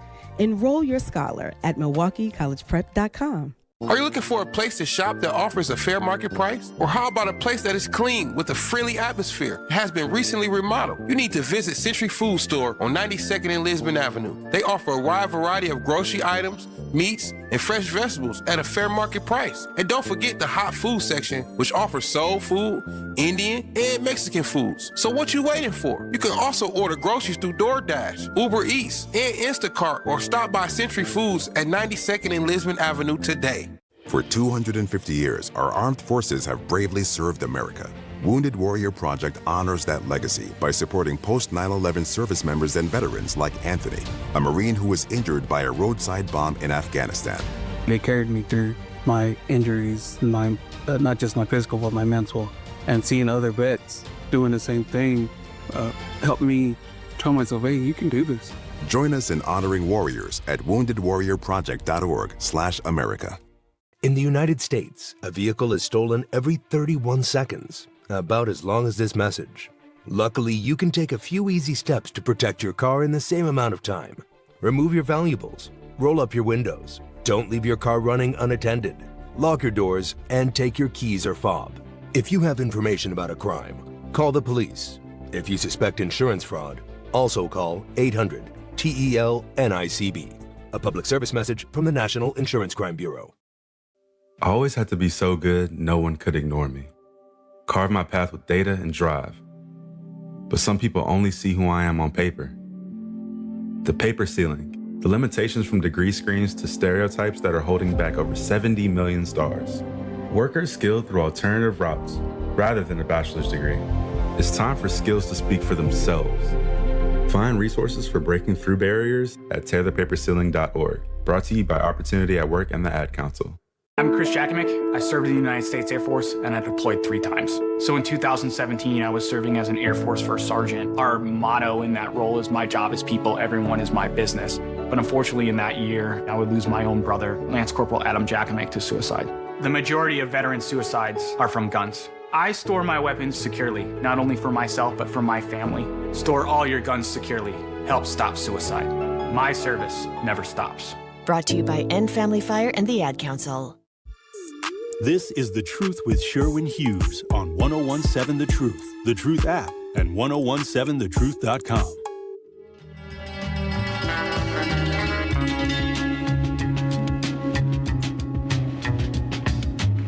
Now you got former gubernatorial candidate Missy Hughes is now calling on David Crowley to get back in the race. What is happening? Is that Kitten Sebastian? Kitten Sebastian? Who was that? The band that's playing? No, it's Portishead. Oh, okay. Some 1990s trip hop. All right, enough of that. Let's talk to Israel. How are you? What's on your mind? All right. I don't know why Crowley initially dropped out of the race. Maybe he was discouraged with, some of the stuff that went on, or maybe the people who, I don't know, and maybe, he probably shouldn't have faltered. It's tough, when it's not a landslide victory like it needs to be. But, maybe it's not a bad idea to keep pushing. I'm trying. Everybody needs to try. But I have a few questions, though, because you remember Labor Fest here in Milwaukee when Biden was president, when Biden came to Milwaukee for Labor Fest? They still do Labor Fest every Labor Day at the Summerfest grounds. It's still going on. Yeah, but do you remember when Biden came to Labor Fest and Tony Evers didn't want to share the stage with him? No. Okay, it was I think maybe 3 or 4 years before the RNC, and I remember some writing on the wall or something, and that would have been a good time for him to drop out because I was kind of concerned about Biden's age and his cognitive abilities, and so some things I didn't because I know Trump is a controversial talking point and topic and everything, but I was listening to what he said. He kind of showed some class while maintaining his own kind of accountability and his own agenda. Not too many shifting the blame or pointing the finger at anybody, but we got this issue with immigration right now. And do you remember when Biden imported a bunch of people from south of the border here. You know, something about like dropping on charter planes. No.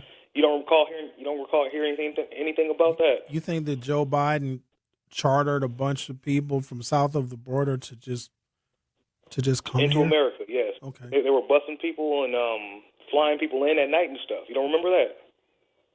Because it didn't happen, Israel. Can you get to your point? Because you're just. I'm afraid of where you get your info. No. Anything all right? else? Yeah. Well, he said something else because he also said last night, like, there was a bunch of foreign voters who voted in this. You believe that? Linda, you're on 101.7 The Truth. Hey, Sharon. Oh, Lordy Jesus. I'm trying to tell you, Sharon, you love what you do because it's your gift, and I'm just rolling on the floor because when the recent news break dropped, you just got so excited. I know you love it. You love it, Sharon. It's too much, Linda. and you're too you much. Are helping us. And you are helping us ride the wave, Sherwin, because you are informing us and keeping us, calm but triggered at times too. I mean, really, it's very, I'm telling you, Professor Unc, Sherwin, Terrell, Hughes, Silver, Fox, you can't call me Unc. You're old enough to be my mama. You can't call me Unc. That's for the children. Yes, I can because I'm just seeing since, I met you that how you are evolving and just how God is just moving in you, man. I'm trying to tell you, this is coming from wisdom and my gift of as an educator. But, yeah, I could just see how you're evolving. And I meant to touch on when you went to church. I was like, what? I'm like, yes, honey, God is stirring up in you. Hold on, Linda. When did I go to church? You said when you went to Memphis, you went somewhere and you was feeling it and stuff. I was like, did you go to I church? gave grace before we ate. I didn't go to church. Big difference. You got some glory in there, is what I'm saying. So moving on, I'm a godly man. God damn it. Yes, and I love you. I love that mind. I love your masculine. I would feel totally safe with you, Sharon. You know that. Relax. I sat on your thigh a couple of times, and it's been there. And I wouldn't do that with every man. Linda, trust that. But keep it in Sharon, your pants. I am. It's adult. It's an adult show. But Sharon, I want to move on now. Listen. Celibacy is abstinence is the new cool. Celibacy is for clergymen. But let me say, man, I was watching this black female doctor last night. There's a new STD on the horizon. Can we keep this about politics? You turning this show into the Al special. Don't nobody want to hear about that. Well, it's after 11, though. It's after 11, and you're about to close. It's still, Linda, this is still morning. It's important. It's TM7. Linda, nobody wants to hear medical advice from you. Please spare us. I don't want to hear from you. I don't want to hear from RFK. We got a bunch of political travesties going on right now, and you're talking about a new humping disease. Tell you what, nobody hump anybody. And, Linda, you said that you ain't been humped in a couple of years, which I don't believe, so you ain't got nothing to worry about. I'm telling you, it's the healthiest way to go. You keep that clam tied up. You keep it tucked away. It's it's very healthy, tight, and smooth, and Linda, nobody wants to hear about your tight clam. It's not ran through, Sherwin. It's ready. But Linda, I'm just saying. Stop it. You got like 3 kids. Somebody been fishing in that clam. God damn. Sorry. Back to politics. Back to politics. Man, I don't understand why Evers did not support Brennan. There's something oversight we need to check now because governors don't support in a primary, Linda. They never do because that tips the scales and it makes it unfair for the other candidates. And it makes it unfair for the voters because they are much more likely to take the advice of the incumbent governor. It's just a matter of being fair. They don't want to cheat the system and tip the scales. But because of all the things that transpired and David Crowley got out of the race, mostly because we were lied to by Sarah Rodriguez and David Crowley was lied to because Sarah knew that her campaign finances were screwed up, didn't tell David. David gets out of the race and endorses her. That's why Tony Evers is weighing in. If he even weighs in, he is considering endorsing Crowley. But look, we got to keep this in mind now. David Crowley will come back into the race at probably 3%. He won't come in as a front runner. Yeah, but I think that it also shows how much Evers really believe in the potential of Black Milwaukee. No, he feels bad for David because his lieutenant governor screwed everybody. My last question is, whatever happened to Eddie? I see he won't come within 10-foot pole of your show. He always called a Tory show with all that bull, but he will not touch your show. Whatever happened to Eddie? Eddie stopped calling me in 2021 because Eddie would take advantage of hosts that were inexperienced and weren't well versed. He was a manipulator, and you can't do that to me. I'll cut him 6 ways from Sunday. Now, go have a good weekend, Linda. Go keep that clam tucked away. Okay. Yeah, we'll see you tonight. Hold on those Hughes views. Now you ain't coming to my house. See, when she says that, she got half the city thinking me and her is humping. I thought that was your wife. It's not. Oh, okay. I'm not married to Linda. I wouldn't marry her. What does she look like again? We got pictures of her. Oh, I don't. She's Linda. Oh, she's not a nice looking lady? I mean, for her age, she ain't bad. She's too old for me. Oh, she's a senior citizen? Oh, God, yeah. Yeah. I mean, she doesn't look it. She just, you know how stupid I would be if I involved myself personally with that woman, because she would still call the show every single day and she would share with the world the details of our lives. That's why you can't. Have you ever seen the movie Obsession? No, I don't want to see it. That would be Linda, probably. Yeah, you don't want to stalk her. Because you know what it is? People hear me every single day and they think that they know me. Yeah, they have a parasocial relationship with you. It's weird. She ain't the only one. Be getting message, Sherwin, but I feel like I know you. Because people are listening to me like I'm right in their brains. Because they're listening to me in the headphones and I'm riding with them in the car. Right? I tell men how to cheat. You know what I mean? People feel like a close. I miss that show. Close personal relationship. Oh, yeah, I'd say how to cheat. I don't need to cheat. Cheating's bad. Shut up. There's no such thing. I'm just saying. You got to be loyal to yourself, baby. It's not cheating if you're loyal to yourself. Yeah, I'm loyal to the woman that I'm with. You're a sucker. She going to play you in a jiffy. Women cheat so good. I learned how to cheat from women. Like, Sherwin, you're doing it wrong. Here's how you cheat. All right, I got to take a break. When is this show over? 30 minutes. All right. 26, really. You're listening to The Truth with Sherwin Hughes, where we break all of the news and we talk about all the stuff that's political.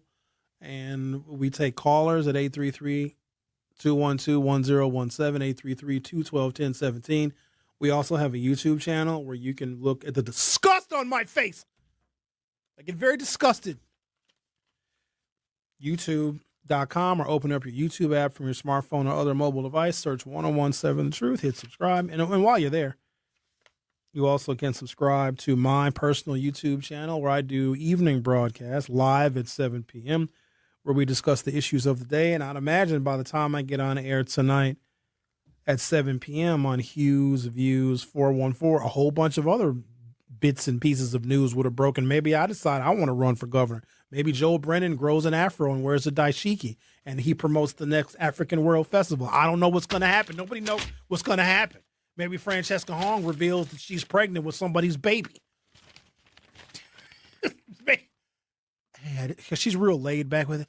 Hey, I just want to let everybody know that I've been campaigning so hard that I'm now pregnant.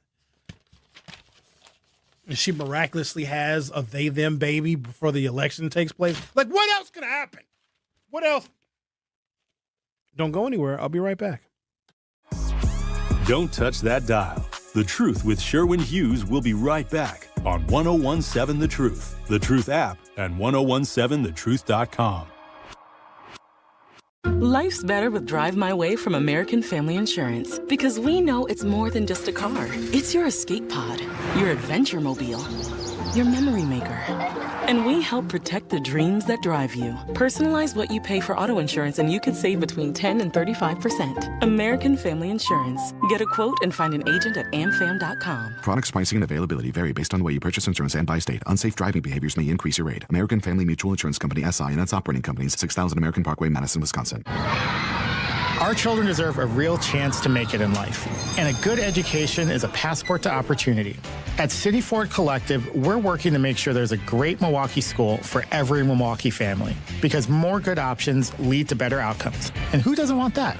Together, we can give every child the foundation they need to thrive, and a stronger future for kids means a stronger future for Milwaukee. To learn more about our mission, visit us at cityfordcollective.org. That's cityfordcollective.org. And here's Heather with the weather. Well, it's beautiful out there, sunny and 75, almost a little chilly in the shade. Now, let's get a read on the inside of your car. It is hot. You've only been parked a short time and it's already 99 degrees in there.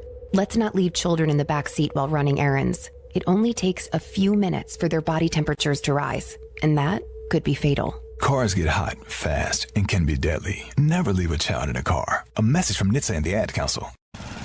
Babes, what are you doing? What? I'm just mowing the lawn. No, it's blazing hot and dry out here. Don't you remember? Smokey Bear says. Avoid using power equipment when it's windy or dry. Where'd you learn this? Oh, it's on SmokeyBear.com with many other wildfire prevention tips. Right. Thanks, honey bear. 'Cause remember, only you can prevent wildfires. Brought to you by the USDA Forest Service, your state forester, and the Ad Council. When a warrior faces adversity, he fights through it. He finds a way. Freedom isn't free. Rolling strong. Belief. Believe you can, and you will. Wheelchairs for Warriors provides mobility solutions to veterans and first responders injured in the line of duty. Join the mission and visit wheelchairsforwarriors.org. This is The Truth with Sherwin Hughes on 1017 The Truth, The Truth app, and 1017thetruth.com. Get ready. The 1017 The Truth Family Fest is back. Join us Saturday, August 22nd from 11 a.m. until 2 p.m. at Riverside University High School for free back-to-school resources, live entertainment, family activities, and community fun. Vendors and sponsors can reserve their spot by visiting truthfamilyfest.com or email Sierra Brown at Milwaukee Black Media. That is Sierra, CIERRA.Brown at MilwaukeeBlackMedia.com. Proudly sponsored by Educators Credit Union, American Family Insurance, Milwaukee Public Schools, Artists Working in Education, and Ascension, Wisconsin.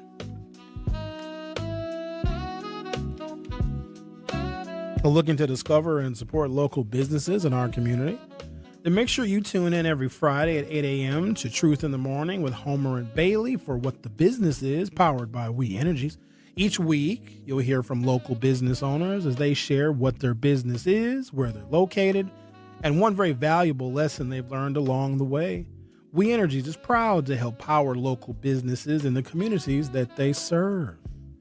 Don't miss What the Business Is every Friday at 8 a.m. only on The Truth in the Morning with Bailey and Homer, powered by We Energies, delivering the energy that powers local business. All right, what a show. What a week. Good God, I'm scared to even hit refresh because somebody else might have dropped out of the race. I made the case that Joe Brennan can not only get Democrats elected to the Assembly and the Senate, where Democrats need the majority to be able to pass meaningful legislation. I think that he can beat Tom Tiffany. I personally don't believe it's why David Crowley has polled so low. And if he gets back in the race, and maybe he should get back in the race, that's not going to improve his polling numbers because it showed a level of inconsistency and at the very least a lack of executive decision making because he dropped out of the race and endorsed Sarah Rodriguez that exact same day. Now, Sarah Rodriguez fooled him, but you have to get ready to be fooled in politics. Everybody's going to lie to David if he gets elected governor. His own staff is going to lie to him. Other Democrats are going to lie to him. Republicans are going to lie to him. You cannot believe these people. He should have acted on his own devices, and maybe he dropped out on his own. But his endorsement of Sarah Rodriguez was just mindless. He did it too quickly. Imagine had David waited 48 hours or 72 hours and all of these revelations became public about her campaign. Then it would have made him look better. Because he can say, oh, look, at least I'm not that lady. At least I'm not the lieutenant governor who has on her campaign finance reports giving $1,500 to a Republican women's organization. Like, somebody has got to read these reports. Like, that's insane. Who would even put that on the lieutenant governor's campaign finance report? That's insane to me. And then you have a treasurer that signs off on all the documents because a lot of people have got to go through these documents to make sure they're true and they're accurate. Because if you screw up on your campaign finance report, it could be something as simple as a small little error that can be corrected. But at worst, you can go to jail. People have literally gone to prison for manipulating their campaign finance reports. The treasurer didn't even sign her documents. You got to wonder why that is. Why would you submit official financial documents? This is real basic stuff. And it's not like Sarah Rodriguez is new. She's been a lieutenant governor since 2022. And prior to that, she served in the legislature. So doing campaign finance reports has been a part of her service to the public for at minimum the last 6, if not 8 years. And it embarrasses Democrats at a time where they can't afford to be embarrassed because in an anti-Trump climate, Democrats have a little bit of wind at their back. But it also seems like they can make a wonderful mess of things as well. And then I have to wonder, how does this bode well for the constituencies that rely on the Democrats in Wisconsin and even nationally to create policy that can make people's lives better and easier and more affordable and less stressful? The Democratic Party has got to shoulder that entire burden. But they also are taking something out of the Trump playbook, which is troubling for me. But we have to learn how to adapt. And if we are in an anti-Black political and social climate, which we are, and I know that because of all the excitement and all of the ups and the downs, David Crowley getting back in the race doesn't change the political climate where even Democrats, including David Crowley, aren't even mentioning a referendum that's going to appear on the November ballot that is going to change the course and trajectory of Black progress in the state of Wisconsin forever. That's a problem that I have. We played Mandela Barnes' commercial on the show because I wanted y'all to see it. He's not even mentioning the anti-Black political and social climate. He's not mentioning the minority scholarship that a liberal state Supreme Court just overturned. He's not mentioning this damn referendum. And the reason why they're not mentioning the referendum, ladies and gentlemen, is because it's going to pass and they're going to change the Constitution to make sure that minorities get no additional opportunities in the state of Wisconsin permanently and forever. And because they're not talking about their referendum, they are admitting defeat. And if you have a referendum that no one is even discussing because they know that it's going to pass and the Constitution is going to be changed to end affirmative action and DEI in Wisconsin forever, you think that that same electorate is going to vote for somebody Black? Of course they won't. David Crowley is more powerful staying out of the race and being the best county executive he possibly could be and not further sullying his political reputation. Oh my God, I'm losing my words. I hope that's not Alzheimer's creeping in. No. Alzheimer's. Alzheimer's. There it is. I do sometimes feel like I'm going insane. David Crowley runs for Congresswoman Gwen Morrissey because she can't be there forever. Gwen has been there for 22 years now. Gwen, you got to start thinking about it now. You got all the pension you can possibly ask for. She's got a state pension from when she was in the state legislature. She's got a federal pension. when Gwen retires, whenever that is, Cavalier Johnson will run. David will run. A whole bunch of people will run. Because that's probably a better job than being governor, because then you're just a federal legislator. And you get to go fight battles in Washington, D.C. So here's what the strategy is, because Jose Perez has to go as council president. Check this out. You ready for this? I got one for you. Joe Brennan for the winning. I'm still sticking with that. Joe Brennan gets elected governor, and then we can make some requests of him. First and foremost, hey, Joel, can you do us a favor? And he'll be like, yeah, Sherwin, you're a black. You helped me win. I say, you're welcome, Joel, but don't call me a black.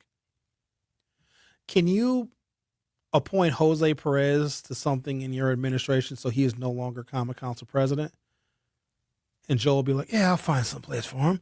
So then we get a new council president that is more reflective of the majority African-American common council. Let me do you one better. Can you also appoint Cavalier Johnson to something in your administration where he's got like a lot of power and like a lot of influence? And Joel will be like, got you, homeboy. And he daps me up in a real awkward kind of way. And then we have a special election for mayor. And I'm not trying to get rid of Cavalier Johnson. However, I might run for mayor in that case because I'd win. Wait a minute.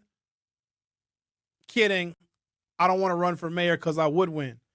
And I can't stop you blacks from shooting each other and fighting. Shooting, fighting, and twerking would be the bane of my existence. And a bunch of black kids that can't read. Hi, Mayor Hughes? Yeah, what's going on? We had another incident of shooting, fighting, and twerking all at Bastille Days. Not Bastille Days! Why don't we have a little fun, shall we? Tell you what, why don't we do this? Take a break, come back, we'll talk to Al. Al, this has been a very emotional day. Try to refrain from using these phrases, okay, Al? Republicans impregnating boys. Don't say anything about booties at all. What else? Give me some phrases that Al cannot say. So no impregnating boys, no booty talk about booties. Nothing about Vaseline. No Vaseline. Al, please make note of this because I'm a little worried about what you may say today because you're going to be probably the last person we talk to on today's program. So no using someone's mouth as a toilet. That's one of his favorites. So don't say that. No one's mouth is a toilet. So yeah, okay, there we go. So we'll talk to Al on the other side. You're listening to The Truth with Sherwin Hughes. I'll be right back. The Truth with Sherwin Hughes returns after this on 1017 The Truth app, and 1017thetruth.com. For 75 years, the Muscular Dystrophy Association's voices have thundered through the halls of Congress. For 75 years, we've willed the impossible into existence. For 75 years, the MDA community has pushed the science, shifted the narrative, and established the field of neuromuscular medicine. And until that day, when this is all a thing of the past, you couldn't stop us if you tried. Join us and celebrate 75 years of breakthroughs at MDA75.org. You can't buy a best friend. You can love them, walk them, pet them, and care for them, whether they want you to or not. You can take a picture or 50. You can fly to the moon, travel the world, or just stay in bed. You can't buy a best friend like that, but you can adopt one. There are millions of pets waiting for a best friend just like you. Help us save them all at bestfriends.org. Talking about guns with others might not always feel comfortable, but it could save a life. Here's a way to start a conversation. Your family is going over to your neighbor's home for dinner for the first time. How would you ask if there are any unlocked guns in the home? Hey, we're so excited for tonight. Before we come over, though, may I ask if there are any unlocked guns in your home? Our guns are stored securely, locked in a safe that the kids can't access. Awesome. Learn how to have the conversation at agreetoagree.org. Brought to you by the Ad Council. Wherever there's a need in our communities, there's a United Way. improving lives so everyone can thrive. Where more people can gain access to healthcare and nutritious food for their tables. Where more community members can benefit from financial education and get connected to local resources for housing support. And where children are given more chances to reach their full potential. Community is where we find our strength and where we share our hope. United is the way. Visit unitedway.org. Are people around me safe when I vape? Science does not support that belief. Exhaled vape emissions linger in the air, affecting indoor air quality and bystanders in the same space through secondhand exposure. Vaping emissions can also accumulate on clothes, hair, dust, and furniture, leading to exposure risks to bystanders of all ages. And vaping around a pregnant person can lead to serious health impacts on fetal and childhood development. Enough with the puff. Learn more at ul.org/vaping. You are listening to The Truth with Sherwin Hughes on 1017 The Truth app, and 1017thetruth.com.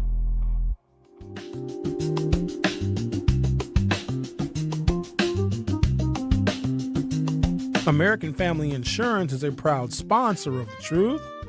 For almost a century, they've been committed to helping families protect what matters most, your home, your vehicle, and all the dreams you're building every single day.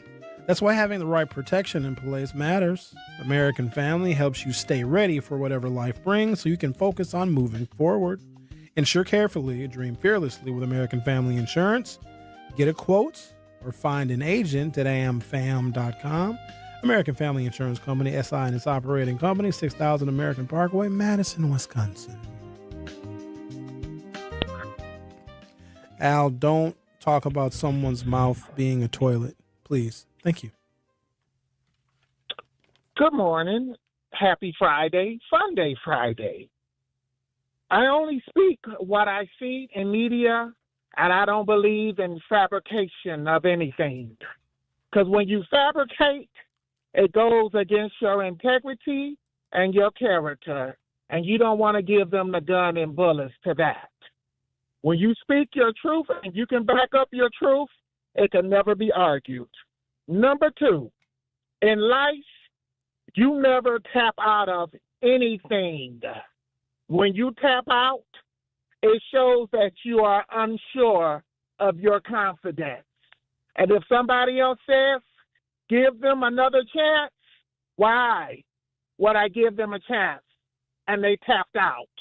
You was unsure of yourself, so I have no reason to put my faith or my motivation in you. You tapped out. Number three, rejection is real. If you are told no, you are snubbed no, they didn't let it be known, I'm not effing with you, why try it? It's like a junkie that's trying to get clean. They keep doing dope, they keep walking the street at 3, 4 o'clock in the morning sweating like a pig in aluminum foil, and they tell you they're not a junkie, it's a junkie. So for Mandela Barnes, he can keep on trying, but the rejection has already been verified. And whoever runs for the governor needs to push the envelope. Everybody else pushed the envelope. But Milwaukee is a place where change can come, and if they can push the envelope and ask for some things that no other governor will ask for, now you are laying the foundation and you're building a house that cannot be shook. So I want to say that. I want all of you to have a wonderful day, a safe day, and if you ever run for governor or mayor, Mr. Hughes, only thing you got to tell these people, try me if you want to. You're going to be sitting on the toilet backwards, and I'm going to be slapping these fines on you like syphilis, because they're going to keep reoccurring. I'm not going to play with you. I'm not going to use poverty as an excuse. I don't care what you went through. You're not going to come to me like you're stupid, because if I told you jump off the bridge, you'll tell me hell no. And you slap them fines and them tickets on them, all this will change. Have yourself a great weekend. Bye-bye. Bye. See you later then. So Al would be my campaign manager. He'd have to. There's no other way I would even consider running unless he was my spokesperson and he was my speechwriter. So that's how that would go. In fact, I would rather I'd rather Al run because he's very no nonsense, and I think he could do one law, one rule, one standard. Yep. Any other Al hotkeys? I kill him dead. I kill him dead if he hurts you. Yeah. Yam, yam, tam, tam, pam, pam, jam, jam. That's a classic right there. Xavier, you taking notes on where those are? They all up in their booty hole. Were you able to capture Alan's laugh? Is that someplace where it's playable right now? Not currently, but I do have it in the queue. Here, I'll find it. Do we know when he called? He called early, didn't he? He called in the 9s. When did he call? I know he called. I gotta hear it. We have a new hotkey, ladies and gentlemen. I'm just trying to figure out when he called. When did Alan call? It was in the first hour, right? You do have it? Because I'll find it. I might. I consider it. I don't know if I would. Seems kind of feminine, but I think. That's scary. I don't like it. He sounds like he's possessed. One more time. That's enough. That's a cackle. Holy smokes. He's a Donald Trump loving former white nationalist, married to a black woman, lives in the hood on the north side, absolutely hates developers, tried to recall Alderwoman Andrea Pratt, and then calls my show and has a man crush on me and has that laugh. This is too much for me. I didn't sign up for any of this, by the way. When I started out in radio, it was all very innocent. I got an opportunity on 98.3 almost 20 years ago to be a political commentator because Barack Obama had entered the race in 2007 to run for president. And the show that I was affiliated with was mostly a music show, but they wanted to offer some colorful political commentary. And so I got an opportunity on the Basement Crew on Jammin' 98.3, which used to air from 6 until 9 p.m. every Friday and Saturday night. And I would just come on and give people updates about what was going on during the presidential election when Barack Obama announced that he was getting into the race. Then I did a stint over at blowradio.com, and that's when we coined the phrase the forum. Then the forum in 2012 got picked up by WNOV 860 AM. And I operated there until the summer of 2018, where irreconcilable differences between myself, my team, and management of WNOV made my continuation with that heritage radio station impossible. And then I went to a new-ish 101.7 that was located on Brady Street.